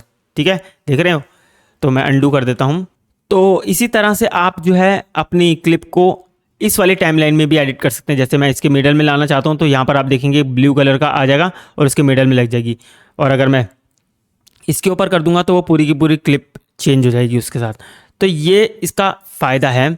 अगर आप जल्दी जल्दी अपनी कट करके वीडियो को कंप्लीट करना चाहते हैं, आप ज़्यादा डीपली एडिटिंग नहीं करना चाहते हैं, तो यहाँ पर से आप बहुत जल्दी तरीके से अपनी वीडियो को एडिट कर सकते हैं। तो कट पेज के अभी और भी फीचर्स मैं आपको बताने वाला हूँ जो बहुत ज़्यादा इंपॉर्टेंट है। एक्चुअली में जो कट पेज होता है वो आपके काम को ईजी बनाता है, फास्ट बनाता है। लेकिन ऐसा नहीं है कि अगर आप कट पेज का इस्तेमाल कर रहे हैं तो आप एडिट पेज को इस्तेमाल नहीं कर सकते। एक्चुअली में ये सारी जो टाइमलाइन है वो सभी एक ही टाइमलाइन शेयर करते हैं। अगर आप यहाँ पर से ट्रिम कर रहे हैं तो यहाँ पर से आप कुछ और एडिट भी कर सकते हैं। सब कुछ से टाइमलाइन सेम ही रहेगी, सब कुछ सेम ही रहेगा जो आप कहीं भी कर रहे हैं। यहाँ पर आप डिटेल से एडिटिंग कर सकते हैं, यहाँ पर आप फास्ट तरीके से एडिटिंग कर सकते हैं। चलिए अब और टूल्स के बारे में जानते हैं। ये देखिए आपको ये बार बार चीज़ दिखेगी, ये देखिए एरो दिखेंगे, आप हर जगह पर आपको एरो दिखेंगे। इसका मतलब क्या है, इसका मतलब है जो सबसे पास वाला एज है ना, किसी क्लिप का एज है, वो आपको बताएगा इस प्ले हेड के सबसे पास एज कौन सा है। अगर मैं इधर कर देता हूँ ये वाला पास है, इधर कर देता हूँ ये वाला पास है, ठीक है, इधर कर देता हूँ ये वाला पास है, तो ये एज के बारे में बताता है कि सबसे पास वाला एज कौन सा है। ठीक है, इसके बाद अब हम यहाँ पर आपको एक बटन दिखता है, स्नैपिंग टूल है जो मैंने आपको ऑलरेडी बता चुका हूँ। ऑडियो ट्रिम है, ठीक है, यहाँ मार्कर है। इसका क्या है, ऐड ट्रैक कर सकते हैं आप। इस पर क्लिक करेंगे तो कोई एक ट्रैक ऐड हो जाएगा। ठीक है, जितने भी आप ट्रैक ऐड करें ऊपर से कर सकते हैं। इसके अलावा आपको एक यहाँ पर आपको सीजर का बटन मिलता है, वो आपकी क्लिप को स्प्लिट करता है। जैसे आप यहाँ पर देखिए प्ले हेड है हमारा, इसको मैं क्लिक करूँगा सीजर को तो यहाँ पर एक कट लग जाएगा, ये देखिए। इसके अलावा इसका शॉर्टकट भी है, अगर आप कट लगाना चाहते हैं तो यहाँ पर आप कंट्रोल बैकस्लैश करेंगे तो यहाँ पर एक कट लग जाएगा, ये देखिए कट लग चुका है। तो आपको जो भी आसान लगे आप उसका इस्तेमाल कर सकते हैं, बहुत ही ईजी है। इसके अलावा आप जो है अगर इस सीजर के बटन को क्लिक करते हैं तो आप यहाँ पर अगर अपने प्ले हेड पर राइट क्लिक करेंगे तो यहाँ पर आपको एक और सीजर दिख जाती है, तो आप इस पर क्लिक करके भी इसको कट कर सकते हैं। इसके अलावा अगर आप इस पर राइट क्लिक करते हैं तो अगर आपको लेफ़्ट वाली सारी क्लिप्स को सेलेक्ट करना है तो आप इसको सेलेक्ट करेंगे तो लेफ़्ट में जितनी भी क्लिप्स होंगी वो सारी सेलेक्ट हो जाएंगी। अगर आप इस पर क्लिक करेंगे तो राइट में जितनी भी क्लिप होंगी वो सारी सेलेक्ट हो जाएगी। तो इस तरह से आप सेलेक्ट कर सकते हैं। इसके अलावा आपको यहाँ पर और बटन्स मिल जाते हैं जिसमें आपको बैकवर्ड, प्ले रिवर्स, स्टॉप और प्ले, गो नेक्स्ट और लूप, ये सारे बटन्स मिल जाते हैं, ये सब कॉमन होते हैं। इसके अलावा यहाँ पर भी आपको कुछ बटन मिलते हैं। अब ये बटन कौन से हैं, ज़्यादातर बटन ये वही हैं जो हमने कहते हैं। जैसे कि हम अगर इसको अपने टाइमलाइन पर लेकर के आना चाहते हैं, मैं यहाँ पर से ड्रैग करता हूँ और ये जितने भी बटन्स हैं वो सारे बटन्स यही हैं। इसके अलावा यहाँ पर एक इंपॉर्टेंट बटन है स्मार्ट इंसर्ट। अब स्मार्ट इंसर्ट क्या है, जैसे कि मैंने अभी आपको ये बताया था, इसका मतलब है जो सबसे पास वाला कट होगा, पास वाला एज होगा, ठीक है, इसे याद रखना। उसी हिसाब से स्मार्ट इंसर्ट का मतलब क्या है, जो भी आपके पास वाला कट होगा ना वहाँ पर आपकी क्लिप ऐड हो जाएगी। अब कैसे ऐड होगी, जैसे मैं इस पर क्लिक करता हूँ, ठीक है, और मैं स्मार्ट इंसर्ट वाले बटन पर क्लिक कर देता हूँ, तो आप यहाँ पर देखना इस वाले जगह पर ये वाली क्लिप ऐड हो जाएगी। ये देखिए, ठीक है, जो नियरेस्ट क्लिप नियरेस्ट एज होगी उसके पास जो है क्लिप एडिट हो जाएगी, ऐड हो जाएगी, ठीक है। तो ये स्मार्ट इंसर्ट वही काम करता है। फिर से मैं बता रहा हूँ, कट पेज का काम होता है आपके काम को फास्ट स्पीड में करना। तो बहुत ही अच्छा पेज है, इसका भी इस्तेमाल आपको करना चाहिए दोस्तों। इसके बाद जो है यहाँ पर एक इम्पॉर्टेंट टूल है जिसका नाम है फास्ट रिव्यू। अब मान लीजिए आपने अपनी वीडियो का एडिट कर लिया है और आप जल्दी से अपनी टाइमलाइन को देखना चाहते हैं, अपनी वीडियो को रिव्यू करना चाहते हैं, तो आप सिंपली ये प्ले वाले बटन से धीरे धीरे देखेंगे। इससे बढ़िया आप फास्ट रिव्यू कर सकते हैं। जैसे आप इस पर क्लिक करेंगे तो ये फास्ट रिव्यू होगा आपकी टाइमलाइन, जो आप जल्दी से देख पाएंगे कि कितनी क्या क्या आपने एडिट करा है। तो आप इस पर क्लिक करके फास्ट रिव्यू भी कर सकते हैं। इसके अलावा आप यहाँ पर एक और स्लाइडर्स देख रहे हैं, इसका मतलब है टूल्स। ये आप क्लिक करेंगे तो आपको यहाँ पर बहुत सारे टूल्स नज़र आएंगे। अब ये टूल्स कौन कौन से हैं तो वो जान लेते हैं।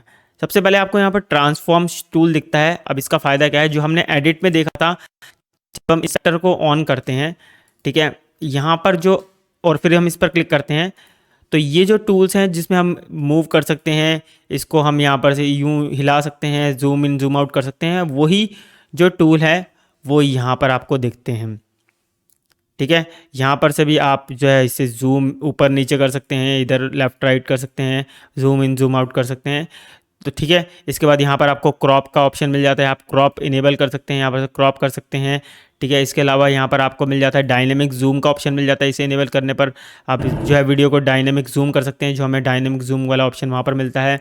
इसके अलावा यहाँ पर आप कंपोजिट कर सकते हैं, यहाँ पर स्पीड एडजस्ट कर सकते हैं, स्टेबलाइजिंग कर सकते हैं अगर आपकी वीडियो स्टेबलाइज नहीं है। सारे के सारे जो है यहाँ पर हमारे को मिलते हैं, वही सारे टूल्स हमारे को यहाँ पर मिल जाते हैं। ईजी तरीके से आप इनका इस्तेमाल कर सकते हैं दोस्तों। इसके साथ साथ आप यहाँ पर एक नई टाइमलाइन भी क्रिएट कर सकते हैं। आप राइट क्लिक करके क्रिएट न्यू टाइमलाइन पर क्लिक करिए, ठीक है। इसे ओके करते हैं, क्रिएट करते हैं, तो हमारी एक न्यू टाइमलाइन बन गई है। अब मैं चाहता हूँ कि अपनी क्लिप को अपनी टाइमलाइन पर लेकर के आना, तो मैं क्या करूँगा, क्लिक करूँगा, यहाँ पर मैं इनपुट पॉइंट डालूंगा, आउटपुट पॉइंट डालूंगा और इसे ड्रैग करूँगा। पहला तरीका ये है जो मैंने आपको बताया था, ठीक है। दूसरा तरीका क्या है मैं आपको बताता हूँ। अगर मैं इसे डबल क्लिक करूँगा और मैंने इनपुट आउटपुट पॉइंट ले लिया, इसके बाद मैं यहाँ पर अपेंड वाले पर क्लिक करता हूँ, तो ये ऑटोमेटिकली यहाँ पर आ जाएगी। इसी तरह से मैं डबल क्लिक करता हूँ दूसरी क्लिप पर और इसको मैं यहाँ पर से इनपुट पॉइंट लेता हूँ, आउटपुट पॉइंट लेता हूँ और अपेंड पर क्लिक करता हूँ। इसी तरह मैं बार बार करता रहूँगा। लेकिन ये जो है बहुत लंबा प्रोसेस हो गया, ये भी बहुत लंबा प्रोसेस हो गया। इसके आसान तरीका है, इसे डिलीट करते हैं। यहाँ पर आपको ऑप्शन दिखता है ऊपर सोर्स टेप का, ठीक है। आप इस पर क्लिक करेंगे तो जितनी भी आपकी मीडिया पूल में जितनी भी क्लिप्स होंगी वो एक साथ ओपन हो जाएगी। यहाँ पर आप यहाँ पर देख सकते हैं जितनी भी आपकी मीडिया क्लिप हैं वो सारी यहाँ पर ओपन हो जाएगी, ठीक है। अब इसका इजी तरीका क्या है, मैं यहाँ पर क्या करूँगा, इनपुट पॉइंट डाला, आउटपुट पॉइंट डाला, अपेंड किया, गया यहाँ पर इनपुट पॉइंट डाला, आउटपुट पॉइंट डाला, अपेंड किया। लेकिन अभी भी बड़ा तरीका है, मुझे बार बार जाकर यहाँ पर क्लिक करना पड़ रहा है। इनपुट आउटपुट तो मेरा शॉर्टकट है, लेकिन मुझे बार बार अपेंड पर क्लिक करना पड़ रहा है। अब क्यों ना मैं अपेंड का जो है एक शॉर्टकट बना लूँ। उसे बनाने के लिए क्या करना पड़ेगा, हमें DaVinci Resolve पर क्लिक करना है ऊपर और यहाँ पर कीबोर्ड कस्टमाइजेशन पर आपने क्लिक कर देना है, तो आपका ये पॉपअप विंडो ओपन हो जाएगी। इसके बाद आपको यहाँ पर ऑल कमांड पर क्लिक करना है, यहाँ पर आपको सर्च करना है अपेंड, और ये रहा append to end of timeline. आपने इस प्लस के बटन पर क्लिक करना है और मेरा इनपुट आई दबाना होता है, मुझे ओ दबाना होता है, और फिर मैं क्यों ना पी दबा लेता हूँ। यहाँ पर पी को मैं एक शॉर्टकट ले लेता हूँ, इसे असाइन करता हूँ और इसे सेव पर क्लिक कर देते हैं, ठीक है। और इसका नाम दे देते हैं माई शॉर्टकट। इसके बाद हम इसे ओके करते हैं, इसे क्लोज करते हैं। अब क्या करते हैं, मैं यहाँ पर आगे चलते हैं, आई प्रेस करता हूँ मैं और इसके बाद ओ प्रेस करता हूँ, ठीक है। अब मैं इस पर पी दबाता हूँ, तो यहाँ पर देखेंगे, आगे चलते हैं, ठीक है, आई ओ पी, ठीक है। आगे चलते हैं आई ओ पी, आगे चलते हैं आई ओ पी। इसी तरह से आप शॉर्टकट तरीके से वीडियो को अपनी क्रिएट कर सकते हैं और आपको समय भी बिल्कुल भी नहीं लगेगा।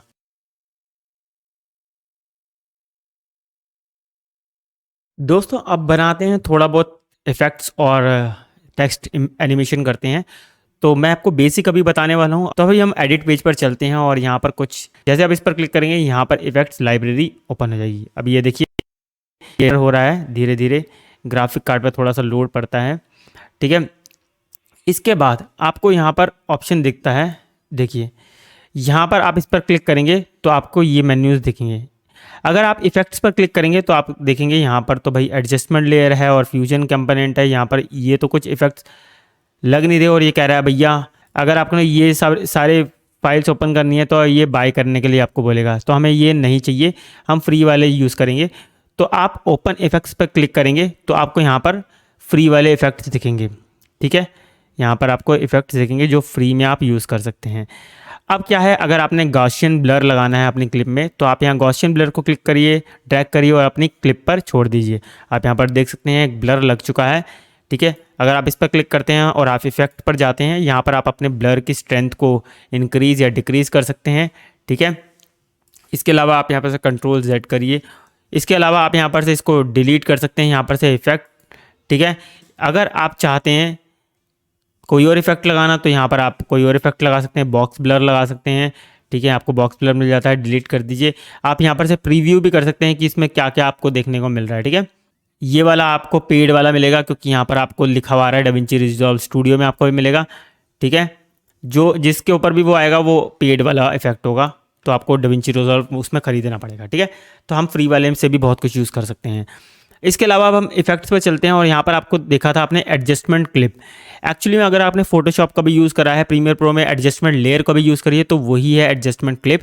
अगर आप इसे ड्रैग करते हैं और अपनी क्लिप के ऊपर छोड़ देते हैं तो यहाँ पर एक क्लिप मिल जाती है जिसमें एक नल ऑब्जेक्ट है, कुछ भी नहीं है, खाली एक लेयर मिलती है, ठीक है। अब इस लेयर के ऊपर अगर आप कोई इफेक्ट डालते हैं, जैसे कि मैं गॉसियन ब्लर डाल देता हूँ, तो इसके नीचे जितनी भी लेयर होगी, अभी इनके ऊपर इफेक्ट नहीं लगा, ठीक है, इस एडजस्टमेंट लेयर के ऊपर इफेक्ट लगा हुआ है। तो अभी मैं आपको दिखाने वाला हूँ। अगर मैं एडजस्टमेंट लेयर पर क्लिक करके इसके इफेक्ट को इंक्रीज़ करता हूँ, ब्लर को इंक्रीज़ करता हूँ, तो ये तीनों की तीनों जो इसके नीचे हैं उस पर ऑटोमेटिकली ब्लर हो जाएगा। लेकिन ये एडजस्टमेंट लेयर ख़त्म होते ही आप यहाँ पर देखें इफेक्ट नहीं लगा हुआ। अगर मैं इसे आगे कर देता हूँ, यहाँ पर आप देखेंगे ये सिर्फ एडजस्टमेंट लेयर के ऊपर, एडजस्टमेंट क्लिप के ऊपर ब्लर इफेक्ट लगा हुआ है। तो काफ़ी पावरफुल टूल है, आपको इसको इस्तेमाल ज़रूर करना चाहिए। तो चलिए फ़िलहाल इसे डिलीट मार देता हूँ, ठीक है। इस वाले को डिलीट मार देते हैं, डिलीट सिलेक्टेड। इसके अलावा हम एक और चीज़ जानते हैं, यहाँ पर टाइटल पर चलते हैं। टाइटल में भी आपको बहुत सारी चीज़ें मिल जाती हैं। यहाँ पर आपको सिंपल टाइटल मिलते हैं और यहाँ पर आपको मिलते हैं फ्यूजन टाइटल, जो आपके फ्यूजन से लिंक होते हैं, ठीक है। इसमें भी कई पेड होंगे जो आपको पैसे देकर अगर आप स्टूडियो ख़रीदते हैं तब आपको पेड मिलते हैं, ठीक है। तो मैं यहाँ पर आपको कुछ दिखाने वाला हूँ। जैसे कि मान लीजिए अगर हम बेसिक टेक्स्ट लेते हैं तो मैं यहाँ पर से क्लिक करके इसे ड्रैग करूँगा और यहाँ पर आप बेसिक टेक्स्ट लिख सकते हैं। यहाँ पर आप क्लिक करके यहाँ पर दिस इज़ बेसिक टेक्स्ट, ठीक है। यहाँ पर से आप इसका फ़ॉन्ट बदल सकते हैं, जो भी आपने फ़ॉन्ट लेना है। यहाँ पर आप इसकी लाइट रेगुलर बोल्ड कर सकते हैं, कलर चेंज कर सकते हैं। यहाँ पर से आप इसका यहाँ पर से साइज़ को इंक्रीज़ कर सकते हैं, ट्रैकिंग कर सकते हैं, ठीक है। और भी बहुत सारे आपको फीचर्स इसके अंदर मिल जाते हैं जो हम आने वाले वीडियोस में देखेंगे, एक एक चीज़ का हम यूज़ करेंगे। इसके अलावा अगर आप फैंसी टेक्स्ट को यूज़ करना चाहते हैं तो आपको यहाँ पर नीचे फैंसी टेक्स्ट मिल जाते हैं। आप यहाँ पर देख सकते हैं बहुत सारे फैंसी टेक्स्ट हैं यहाँ पर आपको मिलते हैं।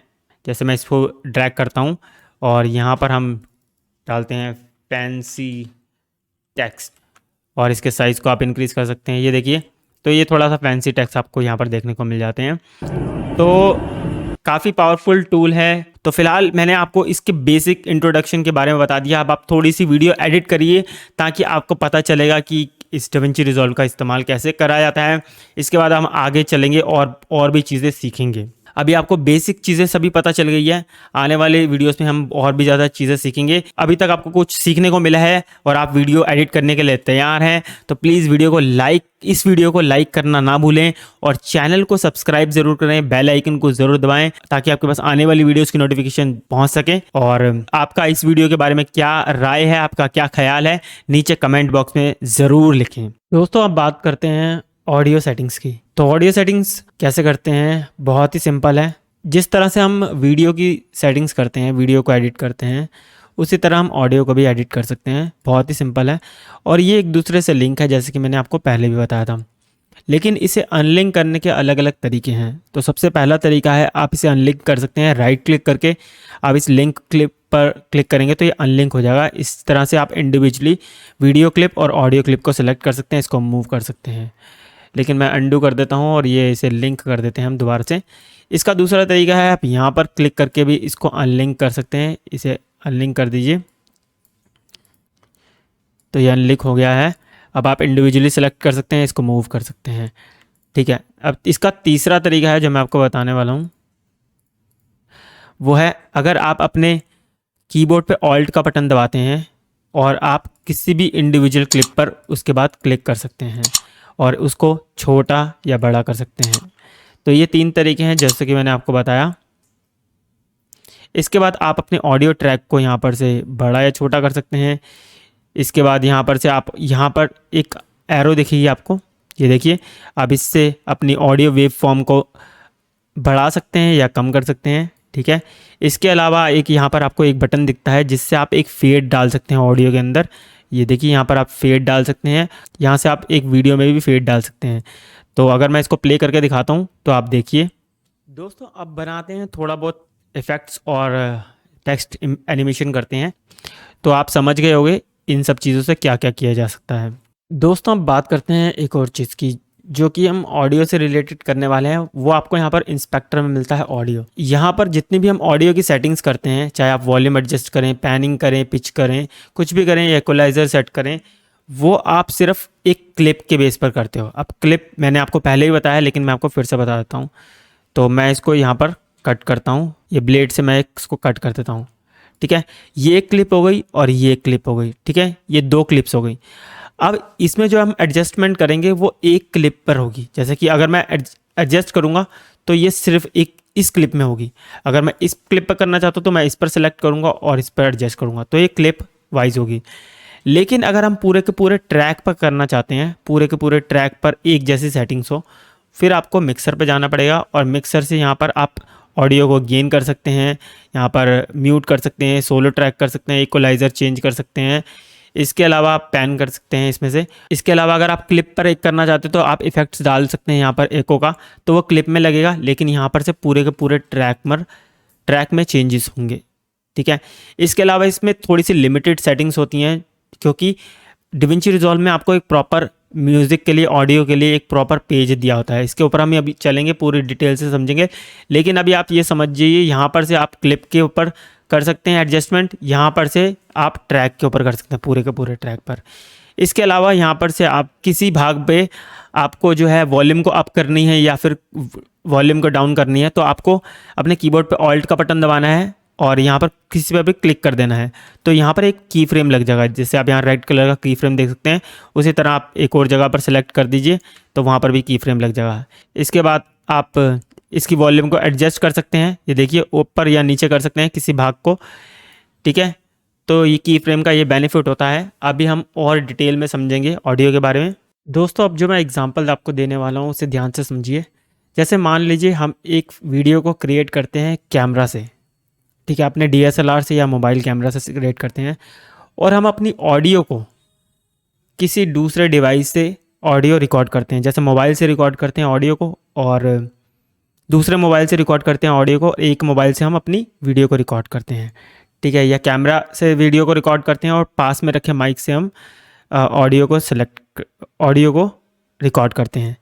एक जो है कैमरा से ऑलरेडी रिकॉर्ड होती है ऑडियो और दूसरी होती है हमारे पास में जो भी कैमरा पड़ा है उसमें। तो अब क्या होता है, हमें लिंक करने के लिए हम दोनों ऑडियो लेते हैं। मान लीजिए ये कैमरा वाली ऑडियो है और ये वाली ऑडियो जो है हमने अपने एक्सटर्नल माइक से ली है। ठीक है, अब क्या होता है, हमारे को लिंक करने के लिए ना, जैसे मान लीजिए हमारे को लिंक करने के लिए पूरा का पूरे वेव फॉर्म देखनी पड़ती है कि भाई कहाँ से लिंक करना है, तब जाके ऑडियो एकदम मैच करेगी। हमें बहुत ध्यान से काम करना पड़ता है कहाँ पर। जैसे मान लीजिए मेरे को इतनी है ऑडियो, अब मुझे ध्यान करना है कि कहाँ से मैच होगी ऑडियो, तो मुझे उस बेस पर बहुत ध्यान से काम करना पड़ेगा। ठीक है, तब जाके ऑडियो मैच होगी। तो ये एक तरीका है जिसमें आप बहुत ध्यान से करेंगे तब जाके वो मैच होती है। दूसरा तरीका मैं आपको बताता हूँ, बहुत ही सिंपल है। जैसे मान लीजिए मैं इसको डिलीट करता हूँ। इसके बाद अगर आप जैसे मान लीजिए इसमें आपकी इंटरनल कैमरा के इंटरनल की आवाज़ है और ये आपने एक्सटर्नल माइक से रिकॉर्ड करी है, तो आप इन दोनों को सिलेक्ट करिए, राइट क्लिक करिए और यहाँ पर आपको ऑप्शन मिल जाता है ऑटो सिंक ऑडियो। ठीक है, इसके बाद आपको बेस्ड ऑन वेव फॉर्म, इस पर आप क्लिक करेंगे तो ये पहले ऑटोमेटिकली होगा और जैसे भी बेस्ट ऑडियो मैच हो जाएगी तो आपने सिर्फ ड्रैग करना है इसी ऑडियो को, इसी ऑडियो के अंदर आपकी ऑटोमेटिकली लिंक हो जाएगी, ऑटोमेटिकली सिंक हो जाएगा ऑडियो और आपकी बेस्ट ऑडियो आएगी, आपको ज़्यादा कुछ करने की ज़रूरत नहीं पड़ेगी। तो दोस्तों एडिट पेज में जितनी भी चीज़ें थी मैंने आपको बता दी। इसके अलावा आप एक चीज़ और कर सकते हैं, अगर आप अपने डिविंची रिजॉल्व को फुल स्क्रीन पर देखना चाहते हैं तो आप वर्क स्पेस पर क्लिक करिए और यहाँ पर से आप फुल स्क्रीन विंडो पर क्लिक करके इसे फुल स्क्रीन पर कर सकते हैं। दूसरी इंपॉर्टेंट चीज़ है, अगर आपका प्लेबैक जो ये प्ले कर रहे हैं आप वीडियो को वो स्लो चल रहा है, अटक अटक के चल रहा है, तो आप प्लेबैक पे जाइए, यहाँ पे टाइमलाइन प्रॉक्सी पे जाइए और इसे हाफ रेजोल्यूशन या फिर क्वार्टर रेजोल्यूशन पर करके देखिए। ठीक है, इसके अलावा अभी भी अगर स्लो चल रहा है तो रेंडर कैशे में जाइए, इसे स्मार्ट कर दीजिए, डिलीट कर दिए ऑल कैशे को, तो ये आप कर सकते हैं। दोस्तों कभी कभार क्या होता है कि हम जैसे कि अपनी क्लिप को, जैसे ये वाली जो क्लिप है वो यही है, इसको मूव कर देते हैं किसी और फोल्डर पे, जैसे मैं यहाँ पर कर देता हूँ, तो यहाँ पर से ये मीडिया ऑफलाइन हो जाती है। ठीक है, यहाँ पर आपको मीडिया ऑफलाइन दिखेगा। ठीक है, ये पता नहीं क्यों आ रहा है, कैश मेमोरी में है, तो फिलहाल यहाँ पर आपका मीडिया ऑफलाइन लिखा आएगा। कभी कभार ऐसा होता है, रेड क्लिप होती है यहाँ पर मीडिया ऑफलाइन लिखा आता है, तो उसका मतलब होता है आपने अपनी क्लिप को कहीं मूव कर दिया, दूसरे फोल्डर में कर दिया। तो आपको क्या करना पड़ेगा, अपनी क्लिप पर जो सी क्लिप आपकी रेड आ रही है, मीडिया ऑफलाइन आ रहा है, आप इस पर राइट क्लिक करिए और यहाँ पर आपको ऑप्शन दिखेगा रीलिंक सेलेक्टेड क्लिप्स, इस पर क्लिक करिए और फिर आप वहीं पर ही चले जाइए जहाँ पर आपने क्लिप को सेव करा है, जैसे मैंने यहीं पर ही करा था। तो ये डाउनलोड फोल्डर के अंदर है तो ऑटोमेटिकली सेलेक्ट कर लेगा, सेलेक्ट फोल्डर करिए और यहाँ पर ऑटोमेटिकली रीलिंक हो जाएगी। तो सिंपल है, तो समझ गए आप रीलिंक कैसे करना है। दोबारा से मैं बताता हूँ, रीलिंक पर क्लिक करिए और जहाँ पर भी आपकी वीडियो है उस फोल्डर को सेलेक्ट कर दीजिए, ऑटोमेटिकली सेलेक्ट हो जाएगी, लिंक हो जाएगी। दोस्तों अब एडिट में जितनी भी बेसिक चीज़ें थी वीडियो बनाने के लिए मैंने आपको सब बता दिया है। अब हम चलते हैं फ्यूजन पेज पे। फ्यूजन पेज में जो भी बेसिक चीज़ें होंगी मैं आपको बता दूंगा। मोस्टली क्या होती है, जब हमारे को किसी पार्ट को ब्लर करना होता है तो यहाँ पर आपको कंफ्यूज नहीं होना है, हम बेसिक समझ रहे हैं। तो यहाँ पर आपको दो चीज़ें दिखती हैं, ये होता है नोड, इसे देख कर घबराइए मत, ये एक लेयर की तरह काम करता है। ठीक है, जैसे कि ये मीडिया वन क्या है, मीडिया वन है आपकी जो एडिटिंग वाली, जो आप एडिट कर रहे हैं, और मीडिया आउट है जो रेंडर होके बाहर आ रहा है। ठीक है, बस कंफ्यूज मत होइए इस चीज़ को देख के, ये है जिसमें आप एडिट कर रहे हैं, ये है वो जिसमें रेंडर होके बाहर आ रही है चीज़। ठीक है, इतना समझिए सिंपल भाषा में। अब यहाँ पर से आपको किसी पार्ट को ब्लर करना है तो आपने सिर्फ रेक्टेंगल पर क्लिक करना है, ध्यान रहे आप किसी पर क्लिक मत करें, सिंपल यहाँ पर क्लिक करें और रेक्टेंगल पर क्लिक करें तो यहाँ पर एक रेक्टेंगल बन जाएगा। ठीक है, ठीक है, आप उसे छोटा या बड़ा कर सकते हैं। मान लीजिए मुझे अपने टाइमलाइन वाले पार्ट को ब्लर करना है तो मैं यहाँ पर क्लिक करूँगा। ठीक है, और इसके बाद क्या करूँगा, मैं यहाँ पर जाऊँगा इफेक्ट्स लाइब्रेरी पर, यहाँ पर सर्च करूँगा ब्लर, ये रहा ब्लर, इसको ड्रैग करूँगा मैं यहाँ पर तो ये दूसरा एक नोड आ जाएगा, इसको मुझे इसके साथ लिंक करना है। अब इसके साथ लिंक करने के लिए क्या करना पड़ेगा, हमें इसको यहाँ पर क्लिक करना है, लिंक करना है और यहाँ पर से इसको लिंक कर देना है। ठीक है, और अपने रेक्टेंगल को कर देना है हमें इससे लिंक। अब आपको ब्लर साइज़ को इंक्रीज़ करना है तो आप यहाँ पर से ब्लर कर सकते हैं। ठीक है, इसका दूसरा तरीका है लिंक करने का। अगर आप किसी क्लिप को लिंक करना चाहते हैं किसी के साथ, जैसे कि मैं इसे हटा देता हूँ, दोबारा से इसको लिंक कर देता हूँ, तो आपको इस वाले जो भी है आपका लिंक करना है, जिसे शिफ्ट होल्ड करिए अपने कीबोर्ड पर और इसे यहाँ पर लेके आइए और वो ऑटोमेटिकली लिंक हो जाएगा और आपको इससे लिंक कर देना है तो यहाँ पर आप कर सकते हैं। अगर हमें ग्रीन स्क्रीन हटानी है, जो मेन चीज़ होती है, वो ग्रीन स्क्रीन हटाने के लिए करना पड़ेगा, इसको डिलीट करिए, इसको भी डिलीट करिए। अब मैं कोई ग्रीन स्क्रीन वाली क्लिप ले लेता हूँ, इसको मैं पूरा डिलीट कर देता हूँ। तो यहाँ पर हमारी ग्रीन स्क्रीन वाली वीडियो आ गई है, इसको हम ड्रैग करते हैं यहाँ पर। ठीक है, अब मुझे इसको ग्रीन स्क्रीन को हटाना है तो हम फ्यूजन पे जाएंगे। ठीक है, ये ऑटोमेटिकली यहाँ पर आ गई है। इसके अलावा इसके बाद हम क्या करेंगे, यहाँ पर से लेंगे अल्ट्रा की। ठीक है, उसे ड्रैग करेंगे, शिफ्ट दबाऊंगा मैं, होल्ड करूँगा और ये ऑटोमेटिकली यहाँ पर लिंक हो जाएगी। अब कुछ नहीं करना मुझे, ये ग्रीन वाले को हटाना है बस सिंपली, और हमारी सिंपल आ गई है वीडियो। अब मैं आपको किसी स्क्रीन पे लगा के दिखाता हूँ, ये देखिए ये हमारी लग चुकी है सब्सक्राइब का बटन। दोस्तों जो मेन चीज़ें थी, बेसिक चीज़ें जो आपको अपने हर वीडियो में डालनी होती है, डिविंची रिजॉल्व के हिसाब से मैंने आपको बेसिक फ्यूजन के बारे में बता दिया। ठीक है, ये फ्यूजन पेज होता है, ये पूरा आफ्टर इफेक्ट्स या वीएफएक्स का एक एडवांस लेवल है, जिसमें आपको एक एडवांस लेवल वाली वीडियोस देखने को मिलेंगी। लेकिन अभी जो बेसिक यूज़ था वो मैंने आपको बता दिया, इसका आप बेसिक यूज़ कैसे कैसे कर सकते हैं। ठीक है, अब हम चलते हैं कलर पेज पर, और कलर पेज पर आपको मैं बेसिक इंटरफेस के बारे में समझा देता हूँ।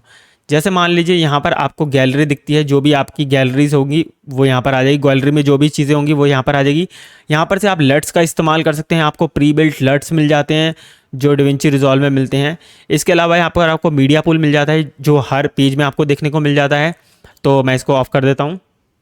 इसके अलावा यहाँ पर आपको टाइमलाइन दिख जाती है, ये जो टाइमलाइन है जो आपको हर पेज में मिल जाती है, उसको आप ऑफ या ऑन कर सकते हैं। इसके बाद आप क्लिप्स को भी ऑन या ऑफ कर सकते हैं, यहाँ पर आपको क्लिप्स देखने को मिल जाती हैं। नोट्स जो हैं यहाँ पर आपको मिलते हैं, जो नोट्स होते हैं, जो अगर आपने प्रीमियर प्रो या दूसरे सॉफ्टवेयर का इस्तेमाल करा है उसमें लेयर्स होती हैं, लेकिन डिविंची रिजॉल्व में नोट्स होते हैं।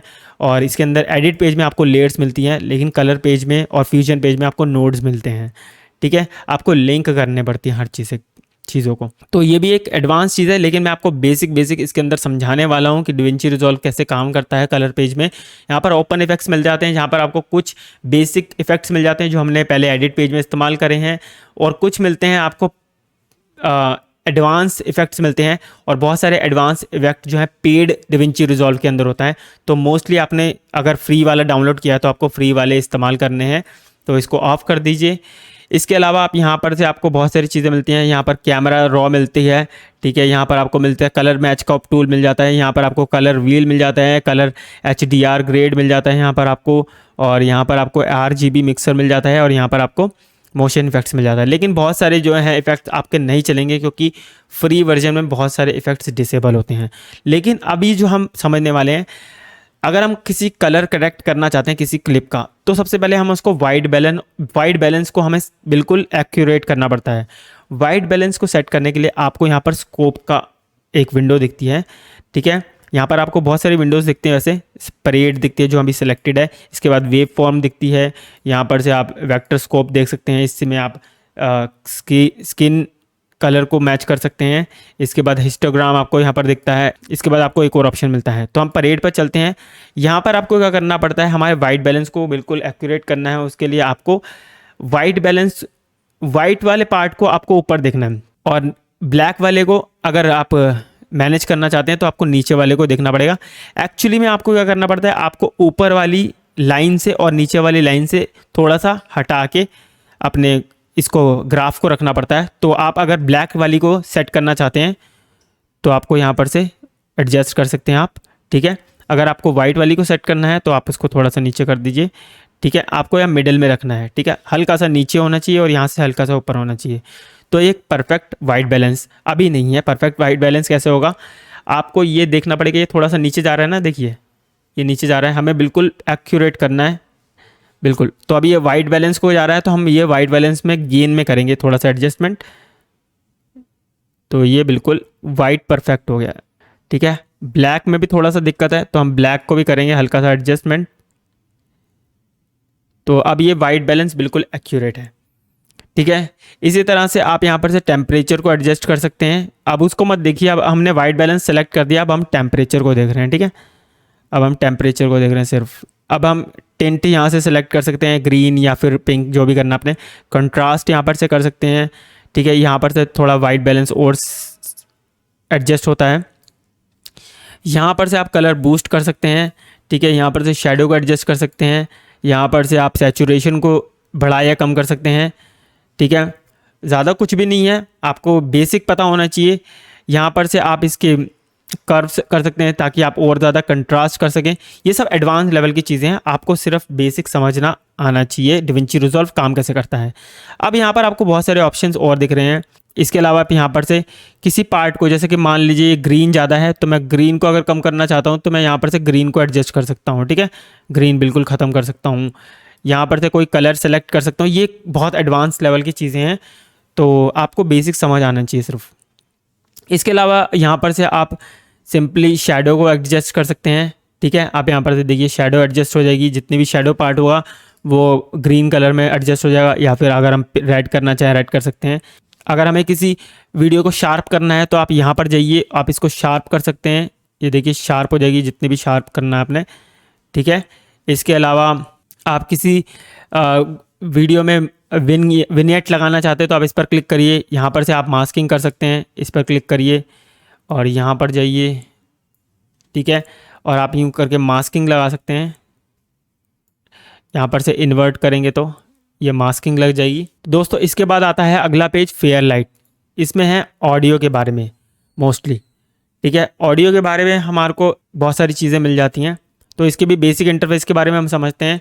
यहाँ पर ऑलरेडी मीडिया पूल है जो आपको पहले पता है, इफेक्ट लाइब्रेरी है, इंडेक्स, ठीक है। इसके बारे में ज़्यादा कुछ नहीं है। साउंड लाइब्रेरी जो कि आपको कनेक्ट करना पड़ता है और पेड वर्जन होता है जब डिविंची रिजॉल्व का, उसमें यूज़ होता है।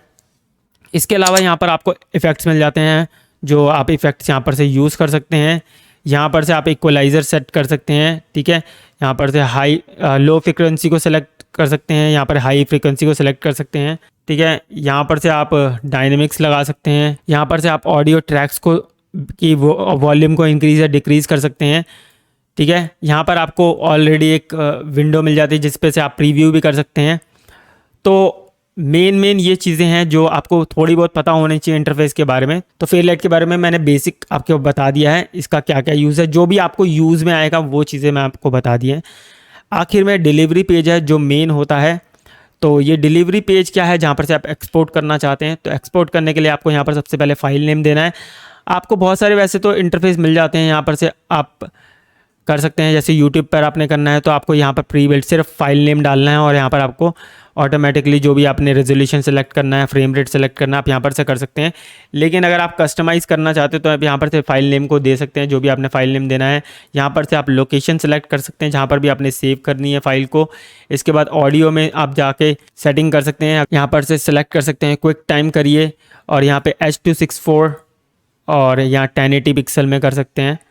इसके बाद एडवांस सेटिंग्स में जाएंगे, आप इसे फुल कर दीजिए और इसको और कुछ नहीं करना, आपने ऐड टू रेंडर क्यों करना है।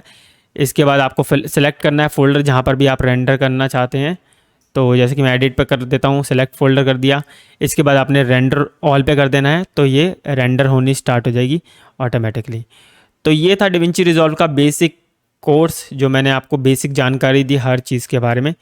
तो वीडियो अच्छी लगी और आपको समझ आई तो वीडियो को लाइक और शेयर ज़रूर करना। तो मिलता हूँ आपसे नेक्स्ट वीडियो में।